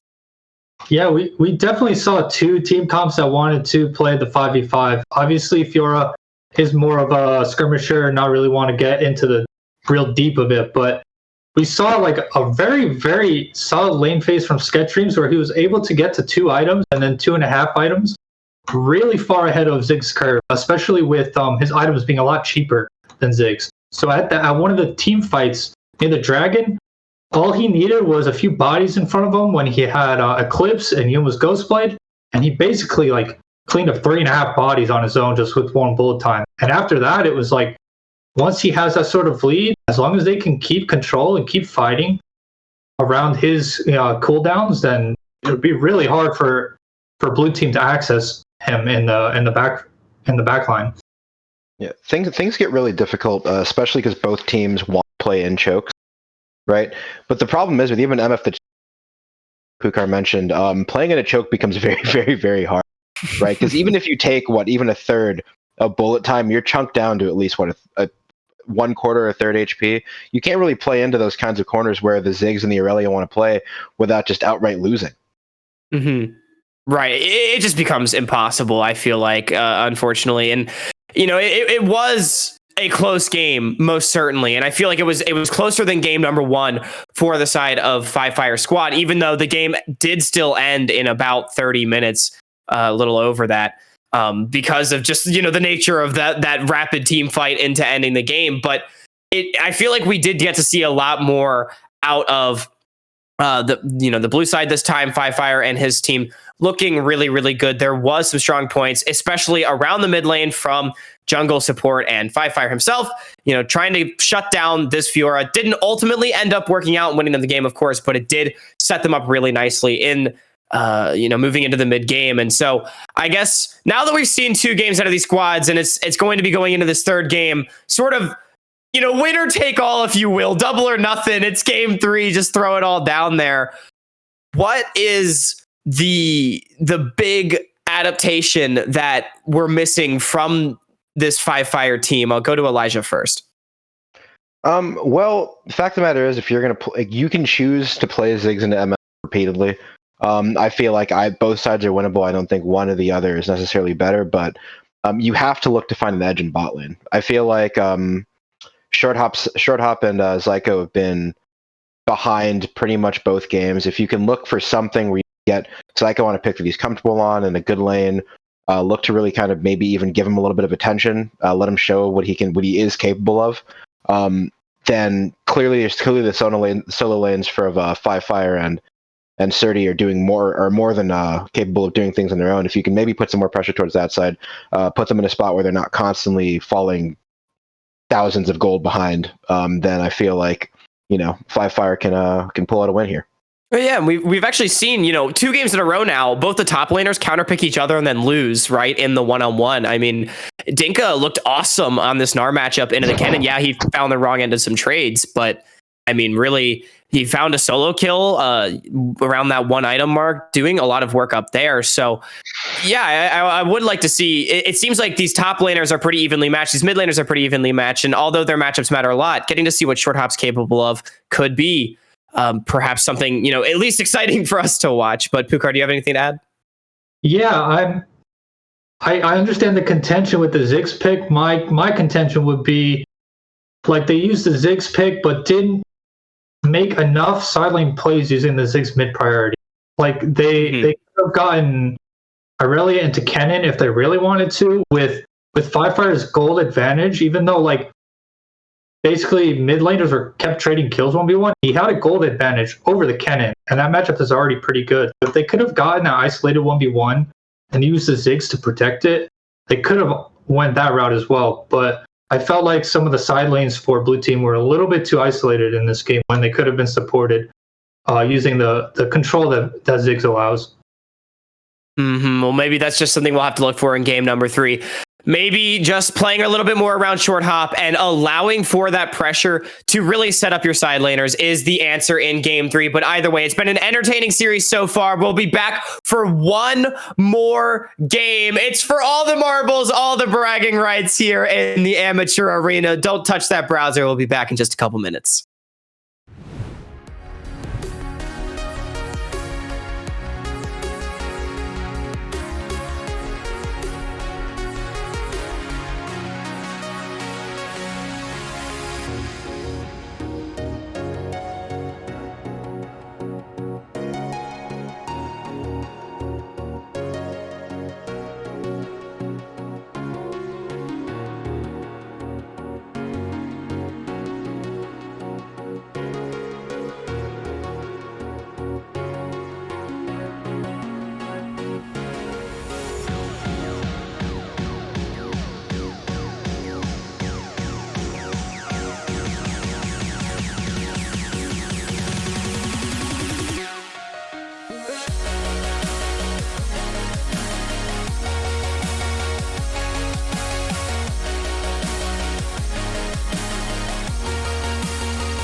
And welcome back one more time to the Amateur Arena Proving Grounds Scouting Amateur Arena presented by AOE Analyst Desk. Just gonna tangle my words one more time, but it's here now. It's game number 3. We're excited for some more awesome action. The first 2 games, well, first game wasn't super close. Second game was super close, ended pretty abruptly, but the result was the same. It was DarkWings squad taking home both wins. But Five Fire and his boys, I know they're still wanting to get one just for their pride and dignity and for some bragging rights as well. So that's why we've got one more game queued up for you guys. And before we get underway with the game 3 draft, I'm just going to turn to Elijah and ask you straight up, what pick do you need to get rid of right now?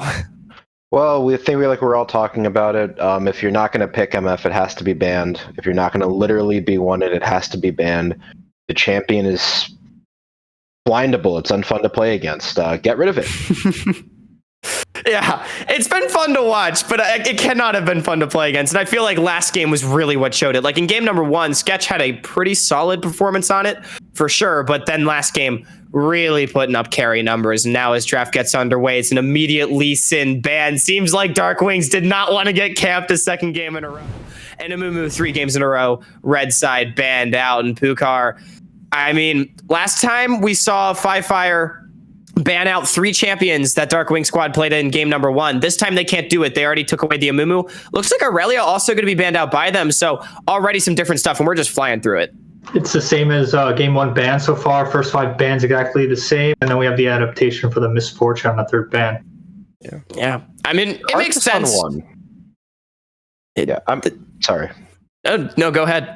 No, I don't really understand just blinding Karthus on 1. I feel like there's a lot better blind. You have the option of Tryndamere, obviously, but just outright taking Karthus without knowing what you're playing into opens up for some stuff like Zed, Kiana, Talon to be played into it, which gets very, very difficult for the Karthus to deal with. Yeah, for sure. Yeah. Yeah, I that is interesting to see. I mean, it was effective in game number 1, and it didn't really get punished by the Zinzao, but of course it was a counter pick at that time. So, I mean, the Zed, Talon, Kiana, 3 champions that we have seen 0 presence from so far in the series. And you did mention, Pukar, I believe it was you, that said that neither of these junglers really play those 3 champions, but I mean, they are certainly a part of the meta right now. So it would be interesting to see if we can see them prove it. But no, it's going to be a completely opposite direction. It's the supportive Ivern locked in, and then also the Tryndamere banned out in game number 2, played by DarkWings in game number 1. What do you make of this? Yeah, I was interested to see if the Tryndamere would come back into blue side to see the Tryndamere Karthus pairing again, since it seemed to work pretty okay in game 1. The Ivern, on the other hand, is like a historical kind of soft counter in Karthus. I don't know how this goes. I haven't seen this one in years, guys. Oh, this is so spicy. We've got the Draven locked in for Sketch. They said, if you're going to ban out my blind pick ADC, I'm just going to style on you. And the Leona to complement it there for Winter would certainly make a lot of sense. It was funny, too, because I think it was Pukar, you asked Elijah, or maybe other way around. One of you asked one of you what you thought of the matchup for Draven into the Misfortune as a potential counterpick. And of course, with the Misfortune getting banned out, just funny to see it come through now. I mean, this is certainly spicy. And the Camille blind picked as well. Again, played in game number 1, banned in game number 2. And I also am interested, as you said, in seeing the Tryndamere come out not first picked, as you mentioned, Elijah, as a potential option there. Ezreal seems to be the potential response. Oh, Jhin, actually. Ooh, all right. Okay. Yeah, I'd like to kind of turn the focus a little bit on Ivern Tryndamere, assumed mid-jungle 2v2, right? One of the big downsides of Tryndamere, it obviously is not the worst thing in the world considering his current E cooldown, but is his ability to actually get onto people and have them just really stand there, right? Ivern gives him full access to be able to do that, right? Having to fight into Ivern Tryndamere anywhere in the river feels like Ivern just holds them in place and Tryndamere just, 3 crits them into death? It's something that I don't really see as easy to play against for almost anyone. Mm-hmm.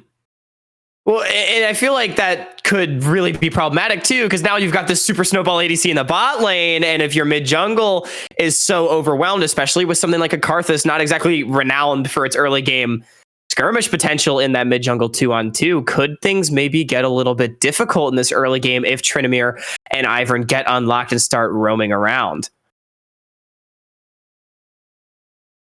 Yeah. I could see things getting pretty awful, and not only just in early mid game, right? But the Ivern also helps Tryndamere curve very, very nicely into late game, because all of a sudden you have someone spinning after you every 2 seconds that has a slow attached to him constantly, and God forbid you get hit by a root.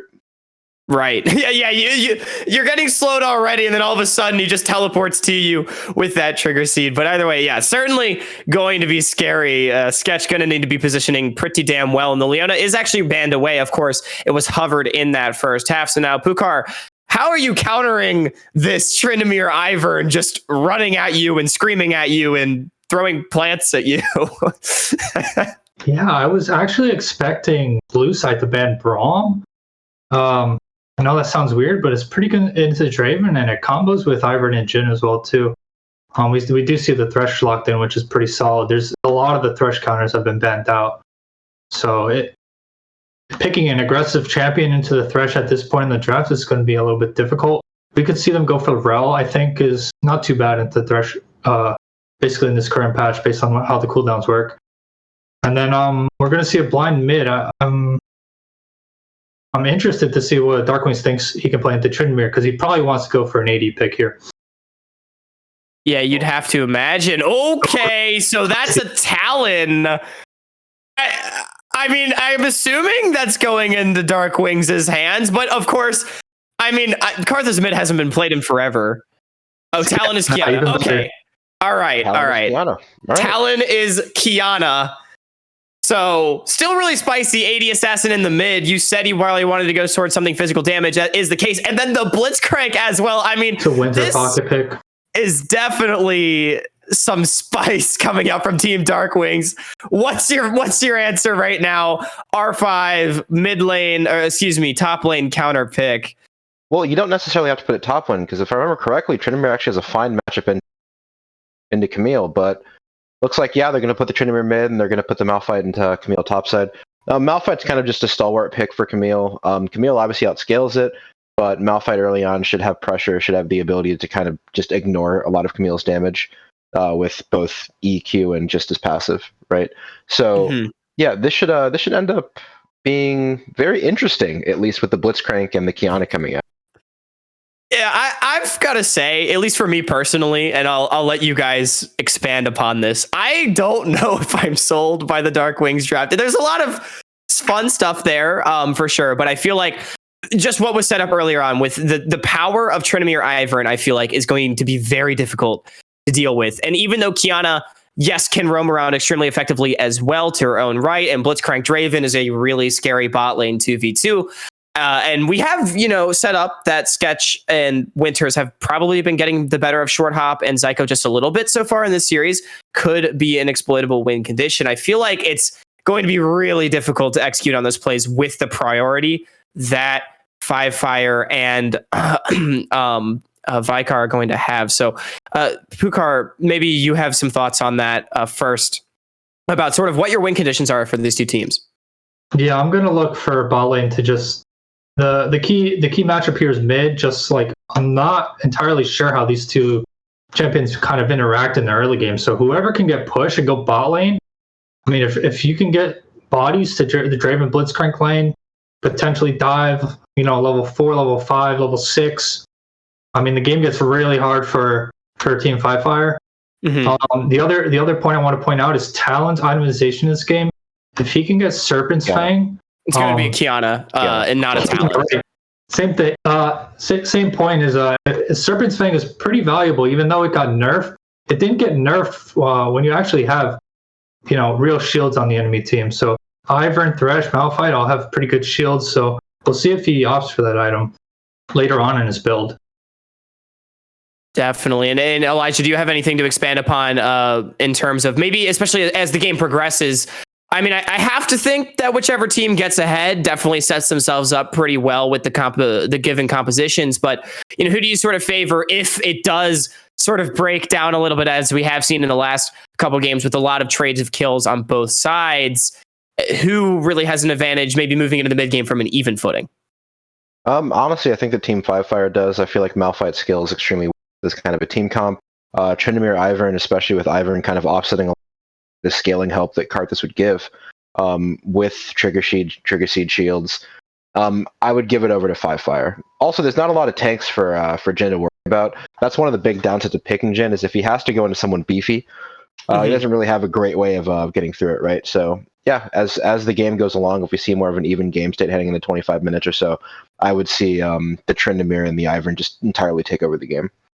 Right. And it's also worth noting, I feel like, that Five Fire's composition is pretty long range up against a comp that really needs to get on top of you. And of course, there is plenty of hard engage tools. You know, Kiana coming in on a flank, Camille hookshot, wall dive forward with the Hextech Ultimatum. Like, there are ways to get fights started. If you're able to kite that out and spread out the team fights, I think it could be exciting. But yeah, any final thoughts from either of you before we head on into this final game? I love the picks we got out of these 3 games, and this final game is gonna top it all off with some Kiana mid, Ivern jungle, and I mean Malphite's alright too, but we'll see what happens. Maybe a little boring, but maybe, but definitely some special. Yeah, definitely getting some flex picks this game, and not flex as in they can go anywhere, but I'm going to flex on you type picks. Elijah, any more final thoughts before we head on in? Yeah, it absolutely looks like when you're already up 2-0 in a 3-game set, you can pick pretty much anything. Yeah. Awesome. Love to hear it. We'll have to see if DarkWings is able to style on them the way that this team has set themselves up to, or if it will be Five Fire and his squad, you know, not letting them get away with it too much, getting some pride back for themselves. We're going to go to a quick break, but when we come back, it will be DJ and Gordo hitting the rift one final time. Don't go anywhere.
Welcome back, everybody, to tonight's broadcast of the Amateur Arena. It is Gordo and DJ coming back at you with our third game in a row. DarkWings and his squad have taken the first two. We'll see if they're going to make it a clean sweep or if Fire is going to strike back in this game number 3.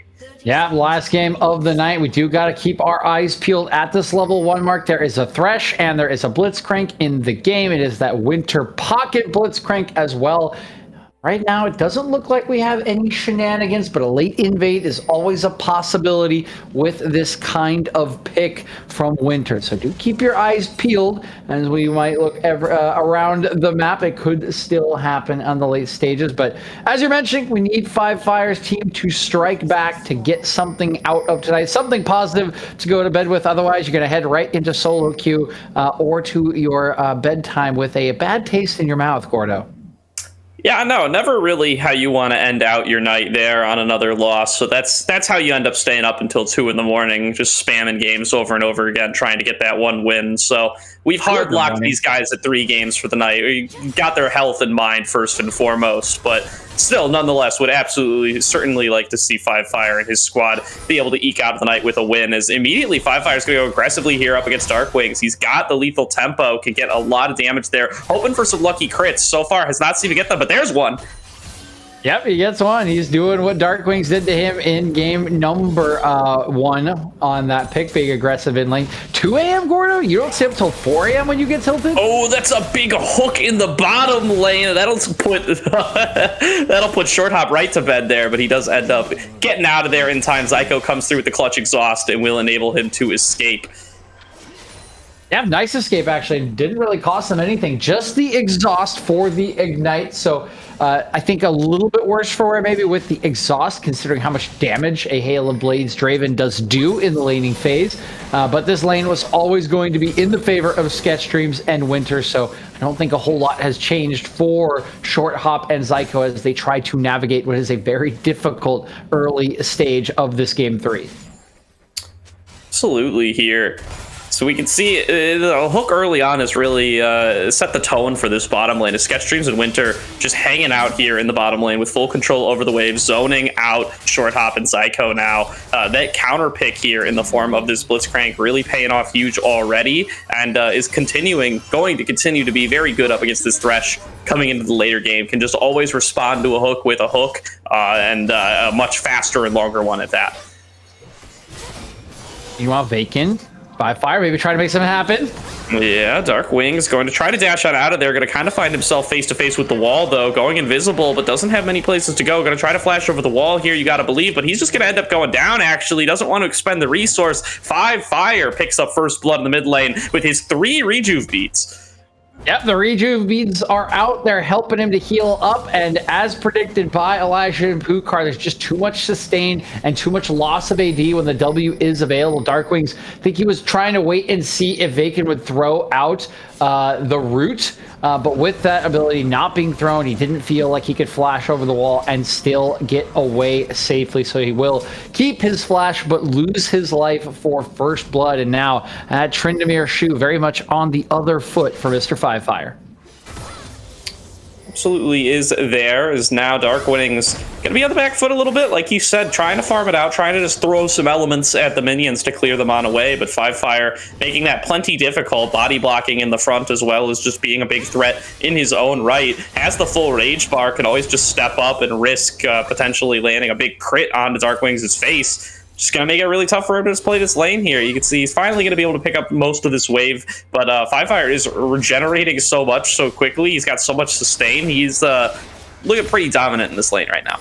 Oh yeah, very much in control. CS still close, so DarkWings will be happy that it hasn't lost too much, but Fire going to be super thrilled with how this lane has started. He's going to be able to partner up with Vakin very often when he gets any sort of timer.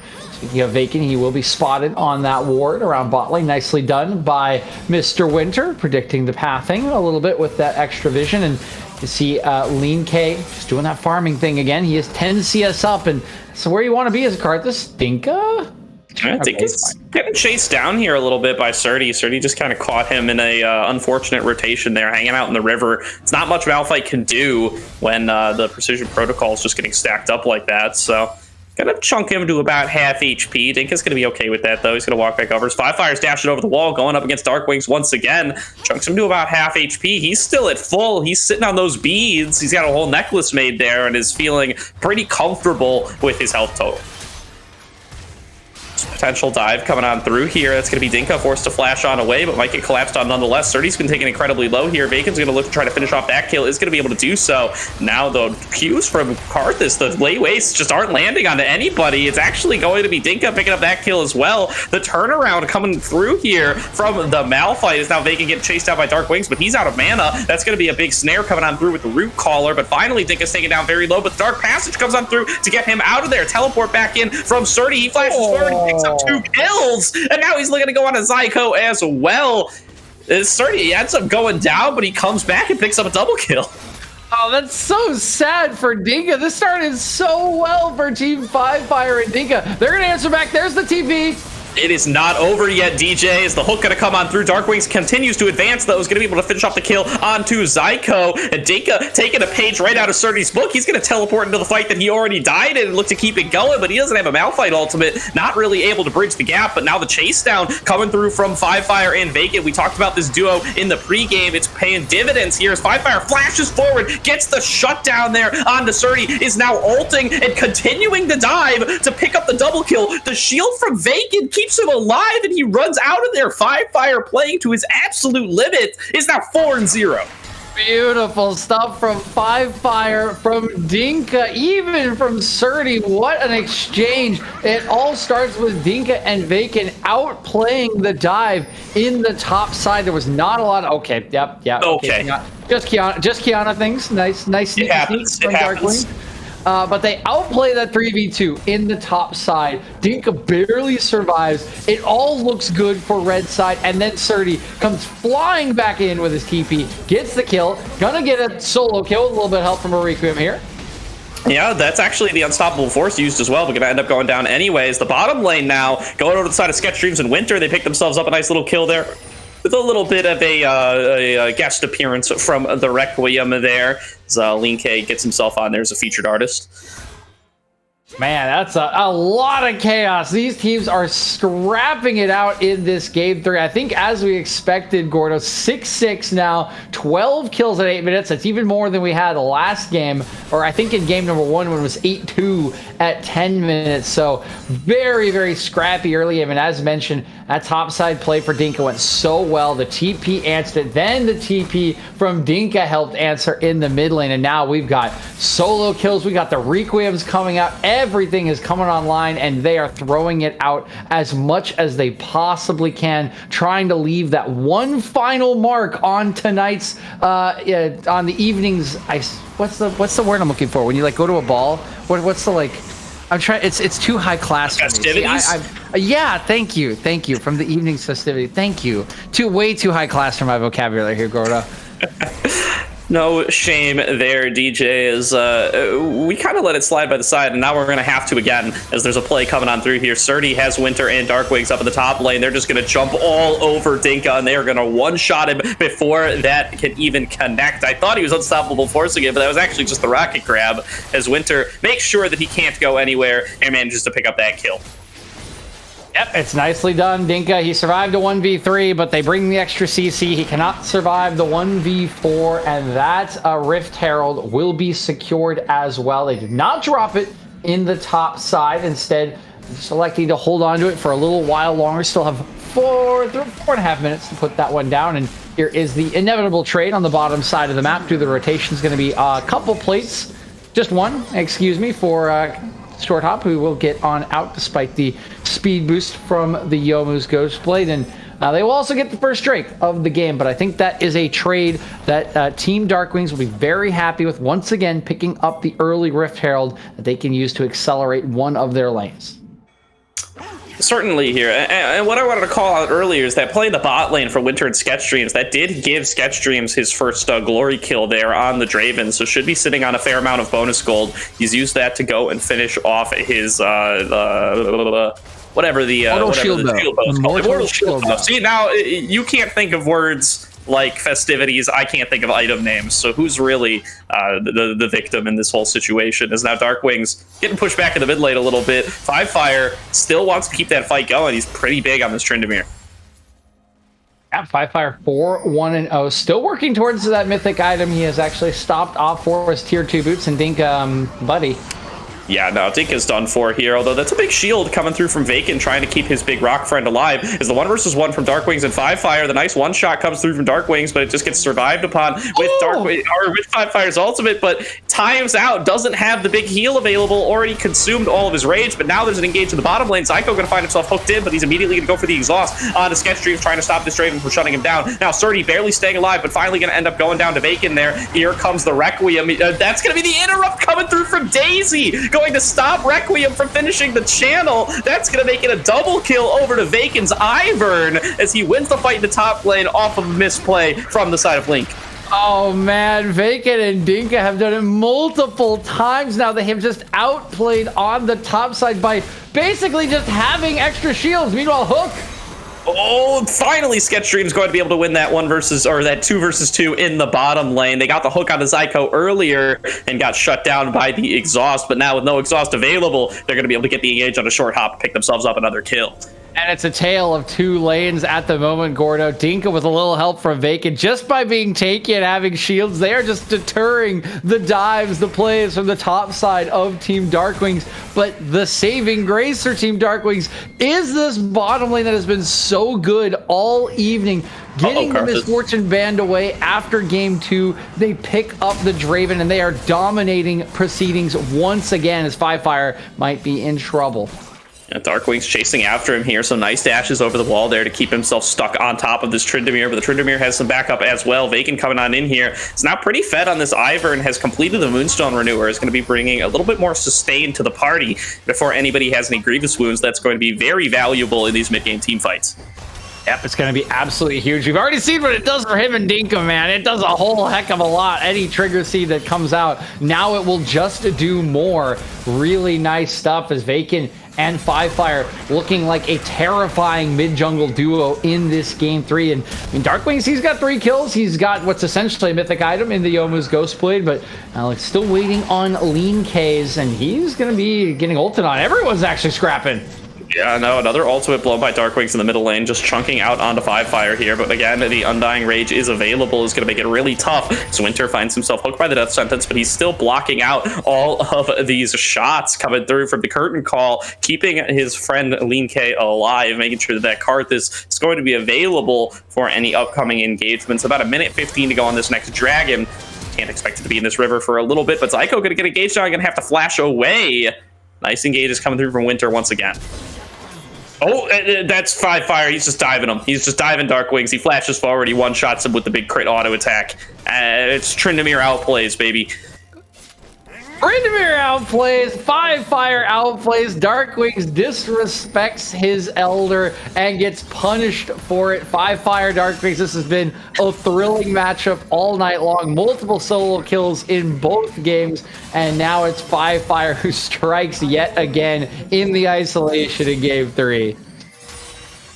Huge play there, getting himself up to 5 kills on this Tryndamere. Once he's got a couple more items done, he's going to be a menace to deal with there. Just sustaining through everybody with the Gore Drinker and then getting some actual crit items to be able to one-shot more effectively. Going to be a big problem for this blue side as they don't really have any true tanks to try to stand up to the force of this Tryndamere. The Malphite's on the Tryndamere's team this time around.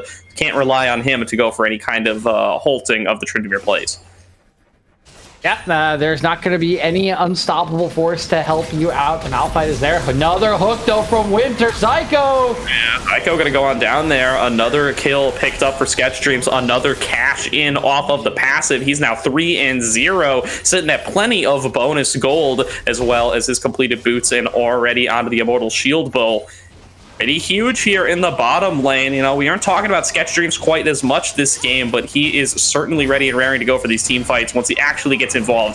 So there's a teleport being channeled here from Dinka. He's going to join in on the team fight, channeling from the side of Srtty as well. The engage comes on through. That's a big double knockup coming on through from Dinka, but now here comes the turnaround. Sketchdreams is in a good position to take the fight. He finishes off on a Dinka. Now Firefire getting dove on. He's already used his ultimate, but he is going to manage to stay alive. They finish off the kill onto Srtty. That's another big dark passage to get Zyko out of there, but DarkWings has already finished off onto the side of Shorthop. It's a 2-for-2 so far. Control over the river, over to the blue team. Now Firefire diving back on in, has the Gorger going to regen back up. Already used it. That's a big hook. Landed on the Sketchdreams. They might be able to finish him off up here, but he flashes forward. He's keeping the fight going. He's finished off another kill. He's regenerating so much. He's just 1 versus 1 up against the Thresh. He's healing back up with his lifesteal. Finally going to get finished off onto. Now DarkWings wants to keep the fight going. He one-shots the Thresh right back. Everybody's dying in this team fight. It's like a 5-for-4 or something, DJ. I've completely lost track. It's absolute madness in the fight. It all starts with the TPs coming out for the Drake. The unstoppable force only goes on to 1 member. It resets into a 3v3, and then as you mentioned, the hook lands on the Sketchdreams. You'd think the Draven, the 3-0 Draven, is going to die. He flashes in. He nearly gets 2, and he buys enough time for DarkWings to clean it up on the back, and it ends up exactly as you said, a 5-for-4 in favor of Team DarkWings. But that is literally as close as it gets, and only because Shorthop died to the last tick of Ignite as he was proccing the curtain call. Absolute tragedy for the Jhin. Yeah, that's nuts right there, DJ. I'm getting choked up just thinking about that. As Vakin has now finished off the Staff of Flowing Water, that's a hilarious item to be building here. As that now gives you temporary cooldown reduction, which I'm sure the likes of this Tryndamere, this Malphite, are just gonna love. Yeah, itemization going to be very nice at the moment. So you can see that there will be plenty of healing, plenty of shielding to buff up the already pretty tanky champion. Although Dinka's still waiting on his mythic. He has not farmed particularly well in this lane, despite being a really big nuisance and playing it very well. It is sort of the nature of playing Malphite into Camille and getting dove multiple times. So he is still waiting for some of that inherent tankiness, but he does have the support of his jungler with those trigger seeds at all times. And speaking of the jungler, that is Vakin picking up his 2nd Drake of the game with the pressure and the base timer from Sketchdreams. Nicely played there. As that is going to be the Ocean Soul on the map this time around. Would be very valuable for either of these teams to be able to pick it up. Pretty far ways away, though, as instead Dinka just pushing into this bottom lane, has the backup of his support and jungler. Maybe looking for a potential dive onto DarkWings, but they are a little bit short on the damage. As DarkWings is just taking the fight right to Dinka. He's going to get out of there with that Dark Passage, but will it be enough against the Thresh ultimate, or the Karthus ultimate, rather? Looks like the answer is no, as Requiem going to finish that one off and going to pick up a kill there onto Dinka. Nope, tragedy. They had the trigger seed timer on cooldown. LeenK knew he could pop the ulti, and he does get his mark for the pick. Winter, though, could be the next one. 5Fire chasing on to here. He's taking plenty of autos from Sketchdreams, but he does not care. He dashes forward. He goes on in. He's going to finish off the kill onto Winter. He's got the ultimate as well. He doesn't even need it, though. He just runs through the bot lane of the blue side, and 5Fire gets himself 2 more kills easily. He's going to turn it into 3. This Karthus has no flash. This Karthus goes into the stasis really quick, but 5Fire is just channeling the ultimate. He finishes him up. He goes for the Gore Drinker. He's going to spin away, and he is alive to steal away Krugs and to get himself a 3rd kill. 5Fire, okay, they're collapsing on Kiana. He's a little too low. He can't help with this, but beautiful stuff from 5Fire and from Team 5Fire. They see the bot lane that has dominated proceedings. DarkWings. Oh, that's a big death sentence landed on a DarkWings, too. Yeah. It's a nice shutdown picked up for Shorthop, going to get this Jhin a little bit more into the game, because he got a big amount of gold there off of that. He's going to try to recall and spend it right away. Yep, caught on a ward was DarkWings. Nicely done by Zyko to disguise his intentions as they pick up yet another kill. And that is a huge turn of events for the likes of Team 5Fire. As, yeah, Dinka, he's probably going to die again. Yeah, he is pretty likely to, although actually manages to wait on out that Hextech ultimatum, then flashes away from the hook shot. Dinka stays alive there. Nicely played as Winter tried to get the hook out onto him, but it just did not end up working. Yeah, but it's still pretty darn good from Srtty, as he does get the flash away, so that will not be available next time for Dinka, that he does get locked up by the Hextech ultimatum. And as expected, right, the side lane started to go very much in the favor of Srtty once again. There's really no way to hold him back as Dinka, once that second item is complete, which it just was. So 2 items, a big spike for Srtty. Similarly, a couple of 2-item spikes that have already come through. 5 fire on his second item is a massive spike for the likes of Team 5 Fire. So a couple of very strong members to keep our eyes on here. And one little shout out to Pukar. Of course, we did get the second item, Serpent's Fang, from DarkWings. Yeah, definitely did. They are going to look to just burst on through the shielding being brought up here by the Ivern and by the Thresh. Definitely a wise investment, as that's a big hook over the wall, landed onto Vakin. He's going to have to flash away there. The ultimate comes through from DarkWings, doesn't really land on anybody, but the Requiem being channeled, not going to finish off anyone either. Winter is at 1 HP, has managed to escape, but blue team going to be able to secure that. Baron is now, it's going to be Dinka once again, escaping at no HP too. 5 fire, though, sees that everyone's at no health and realizes that's where he thrives. He goes in for the 1-for-1, not going to be able to get anybody else, though. Winter for 5 fire ends up being the trade card. This has fallen down already as well, but Baron going over to the blue side. Yeah, that works out really well for Team DarkWings. He's even going to get a second kill here. Oh, DarkWings looking for the one-shot here onto Shorthop. Very close to getting it, but not quite able to, as Shorthop turns around, shoots him in the face, and gets himself another kill. Zyko going to be taken out down by the side of Srtty, but now with the big shields coming through from Ivern, he's got the healing, but Srtty has the damage as Srtty dashes back in, gets himself the double kill. Now can potentially go on to Vakin as well if he sniffs out that this Ivern is still hanging out nearby. Yeah, Srtty's going for it. Srtty sees him. Daisy comes on through, but Daisy cannot stop the hook shot. Srtty goes on in. Srtty gets himself another kill. Pretty much 1 versus 3, gets all 3 of them in the opposing red side jungle. Oh, it's a beauty of Camille, and it's Srtty's Camille at the end of the fight, just completely unstoppable. So clever, too, to wipe the shield away with the tactical sweep while he's in his hookshot animation. Then he finishes it off with the true damage on the Q. Beautiful cleanup work, despite... Okay, wow, nice unstoppable. Goodbye. Yeah, that is going to be LeenK going on down there. He's going to be forced into the Death Defied. Nobody going to hang out around for him to do any damage, though. But Winter and Sketchdreams want to keep this one going. DarkWings is over on the other side. He's flanked onto Dinka. They're flanking onto this Malphite. He manages to stay alive, though. He's at like 1 HP. Takes the Dark Passage, and he gets himself out of there. DarkWings now is protecting this ramp, going in onto 5 fire, going to go for the stun, not really going to land it. The hook over the wall, though. Winter brings 5 fire back into everybody, and the shot over the wall to finish him off. Nicely played there by the blue side. Takes the kill down on the opposing massive Tryndamere, gets themselves the dragon as well, and they are still in this game, DJ.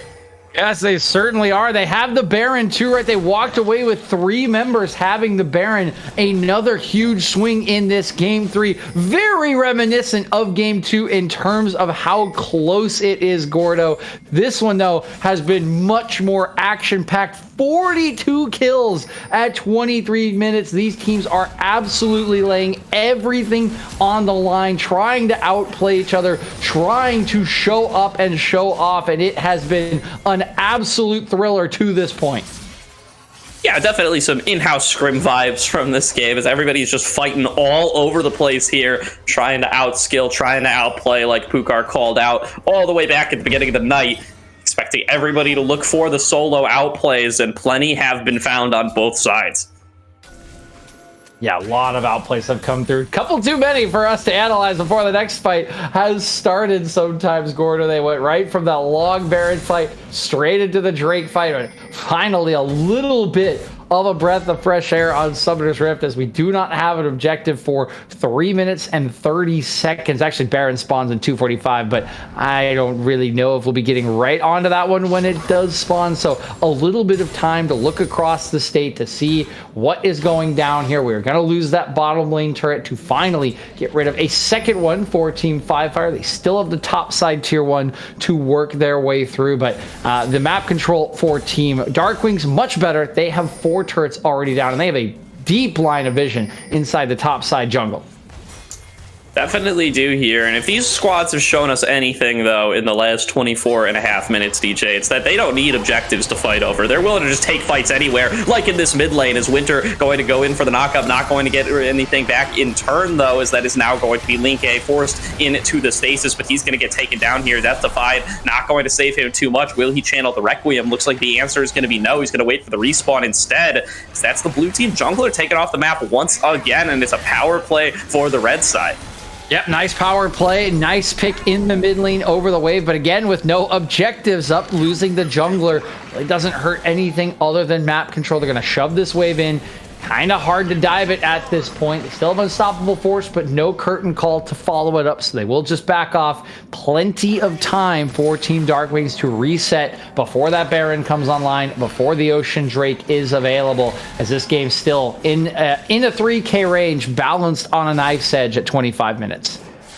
Absolutely is. Eyes still going to be on Sketchdreams here. Got himself super ahead early, but now he's getting collapsed on by everybody on the red side. He's going to be locked down. He's going to be shut down as Fire ends up being the one picking up that kill. And the red side just continues to catch the blue side with their pants down in the mid lane. It's the second time in a row now they've made a pick on a major carry here, and this time they're going to get full control over the Baron side. Yep, they're going to get full control. It's going to make it very hard to walk in. They will still have everybody again before the Baron spawns, but now you will walk into what should or could be a field division. Right now it's 3 or 4 wards, all kind of in one choke point. See if that ends up setting a trap, or if it pays the red side at all. But again, Sketchdreams will be up, so they have to make some sort of vision play, some sort of trap to make this worthwhile. Otherwise, it's just going to be a fresh reset for blue side, and they will have plenty of position and time to contest. Definitely will here. Sketchdreams is respawned, is coming out of the base, has completed his Infinity Edge as well, so going to be looking a little bit more powerful than he was before. 4 items.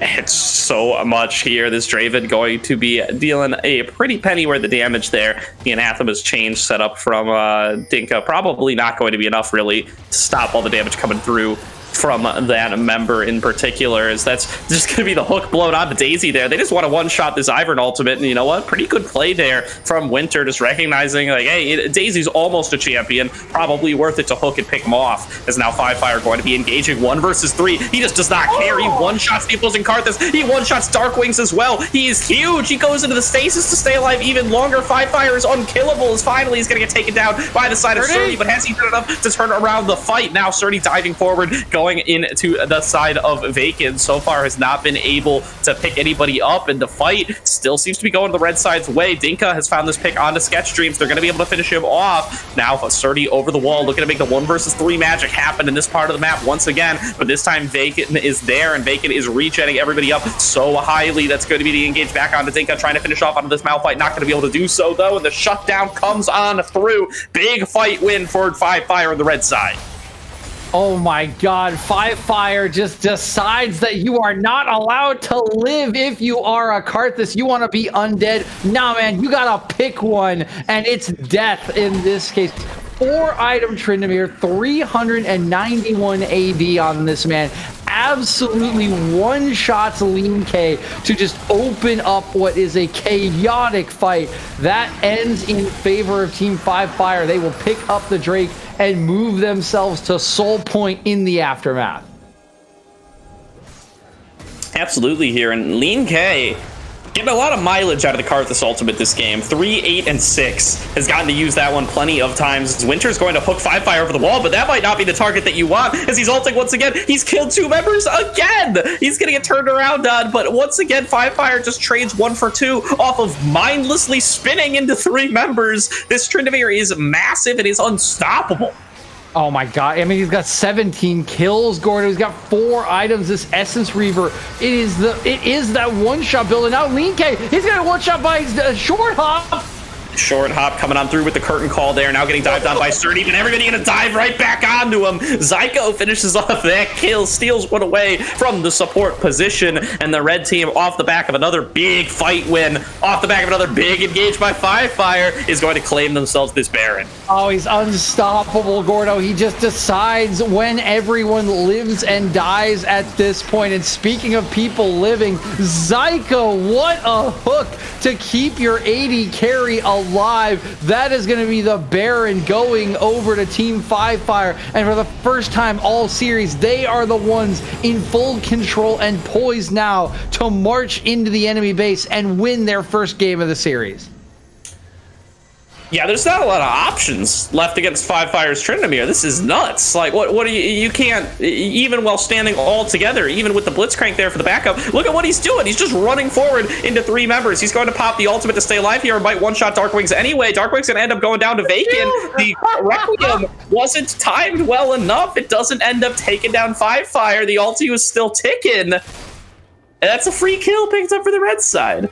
Oh, the shields and the healing are just disgusting from Vakin. That was like half a health bar worth of a shield and a nice heal. There's just no way that LeenK can chew through these members, right? Like that ultimate, we heard that this was a soft counter, right? This is why the HP you get back, the shielding, it just nullifies the ulti completely. Fire though might be in trouble, doesn't have ulti.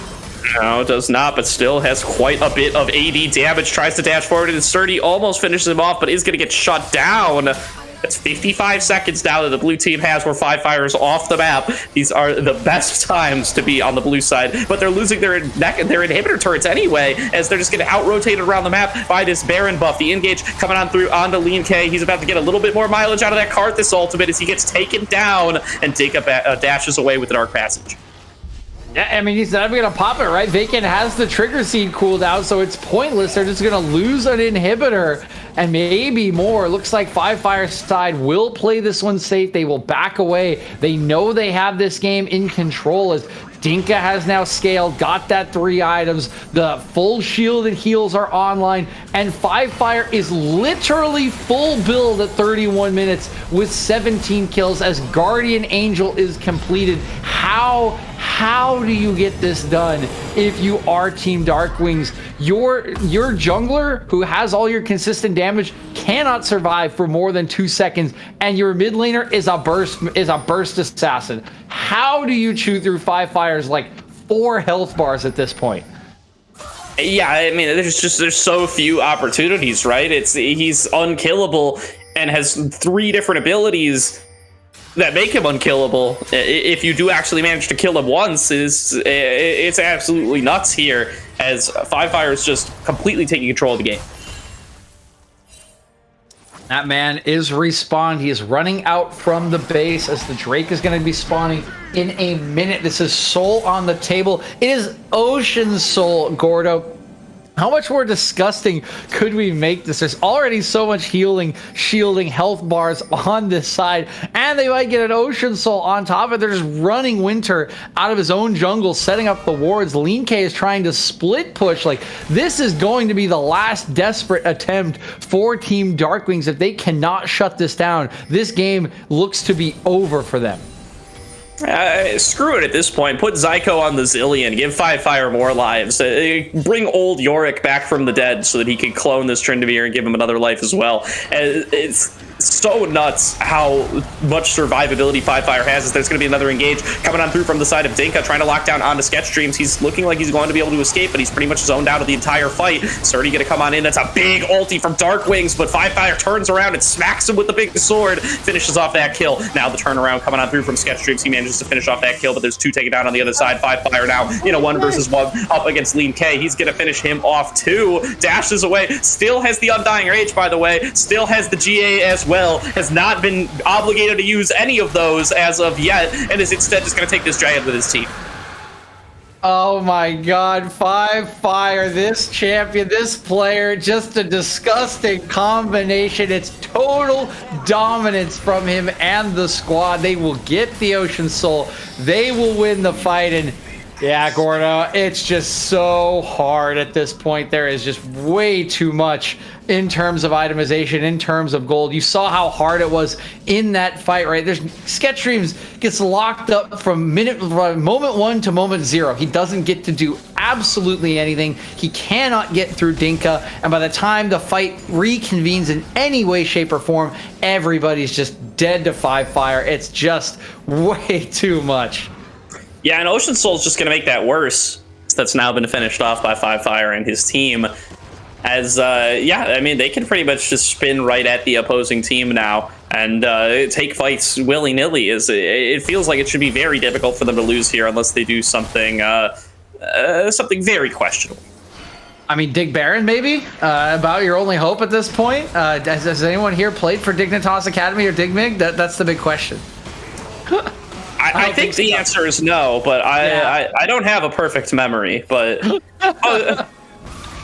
Winter played for Optic Academy for a bit, but now here's going to be the engage coming on through once again. Five Fire is in the enemy base, has one-shot LeenK. We've seen this song and dance before, and Five Fire is pretty good at it. It's some nice fancy feet there as he's going to go into the Guardian Angel. He's going to respawn. He's back up. He's back and fighting. Now is going to be able to keep this fight going if he so desires, but instead the team's just going to back on away. They're going to claim their kill on LeenK, they're going to claim the mid inhibitor, and they're going to back on away. As Winter flashes forward, goes for the hook, doesn't land it. Yeah, I mean, they've got a Baron, right, coming up in 8 seconds, so they don't need to force. They can just fight around this Baron, they can set a trap, they can do whatever they want here, and they're going to get their catch.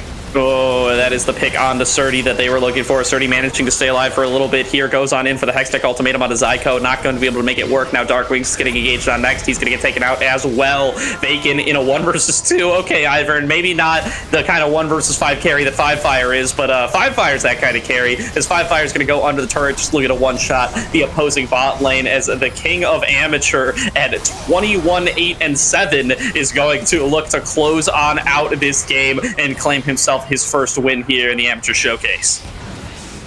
Oh, they didn't even get him! Oh, it's a tragedy. I think Five Fire was checking that. He didn't have Undying Rage. I don't think there was a shield available. I think he was just going to see if he died. It wouldn't have made a difference, Gordo. It is going to be Game 3 going over to Team Five Fire behind an absolute massive performance from their namesake.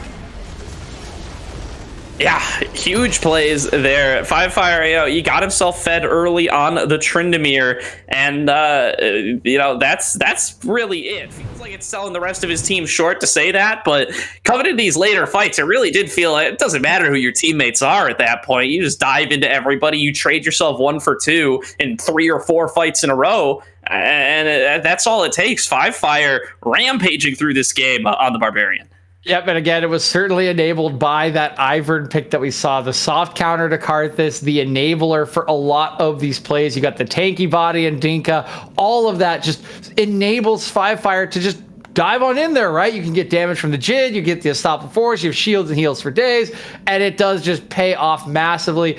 Five Fire did 49,510 damage in that game, Gordo. That is absolutely despicably disgusting. Beautiful performance from him. And if you thought this was a disgusting Tryndamere game, well, World starts tomorrow, so get ready for more of that. Yeah, no, that's a whole lot of health bars that he did in damage that game. But that's going to do it for myself and DJ tonight. Thank you, everybody, for tuning in. And let's go one last time over to the analyst desk to break down what we just saw. I mean, yeah, thank you, Gordo. I love what DJ said. If you want to see more disgusting Tryndamere, look no further than Worlds tomorrow. I mean... Jeez, I don't even know where to begin. What a fun game. But Elijah, where did it all go wrong for DarkWings? This team there, Five Fire just ran through them.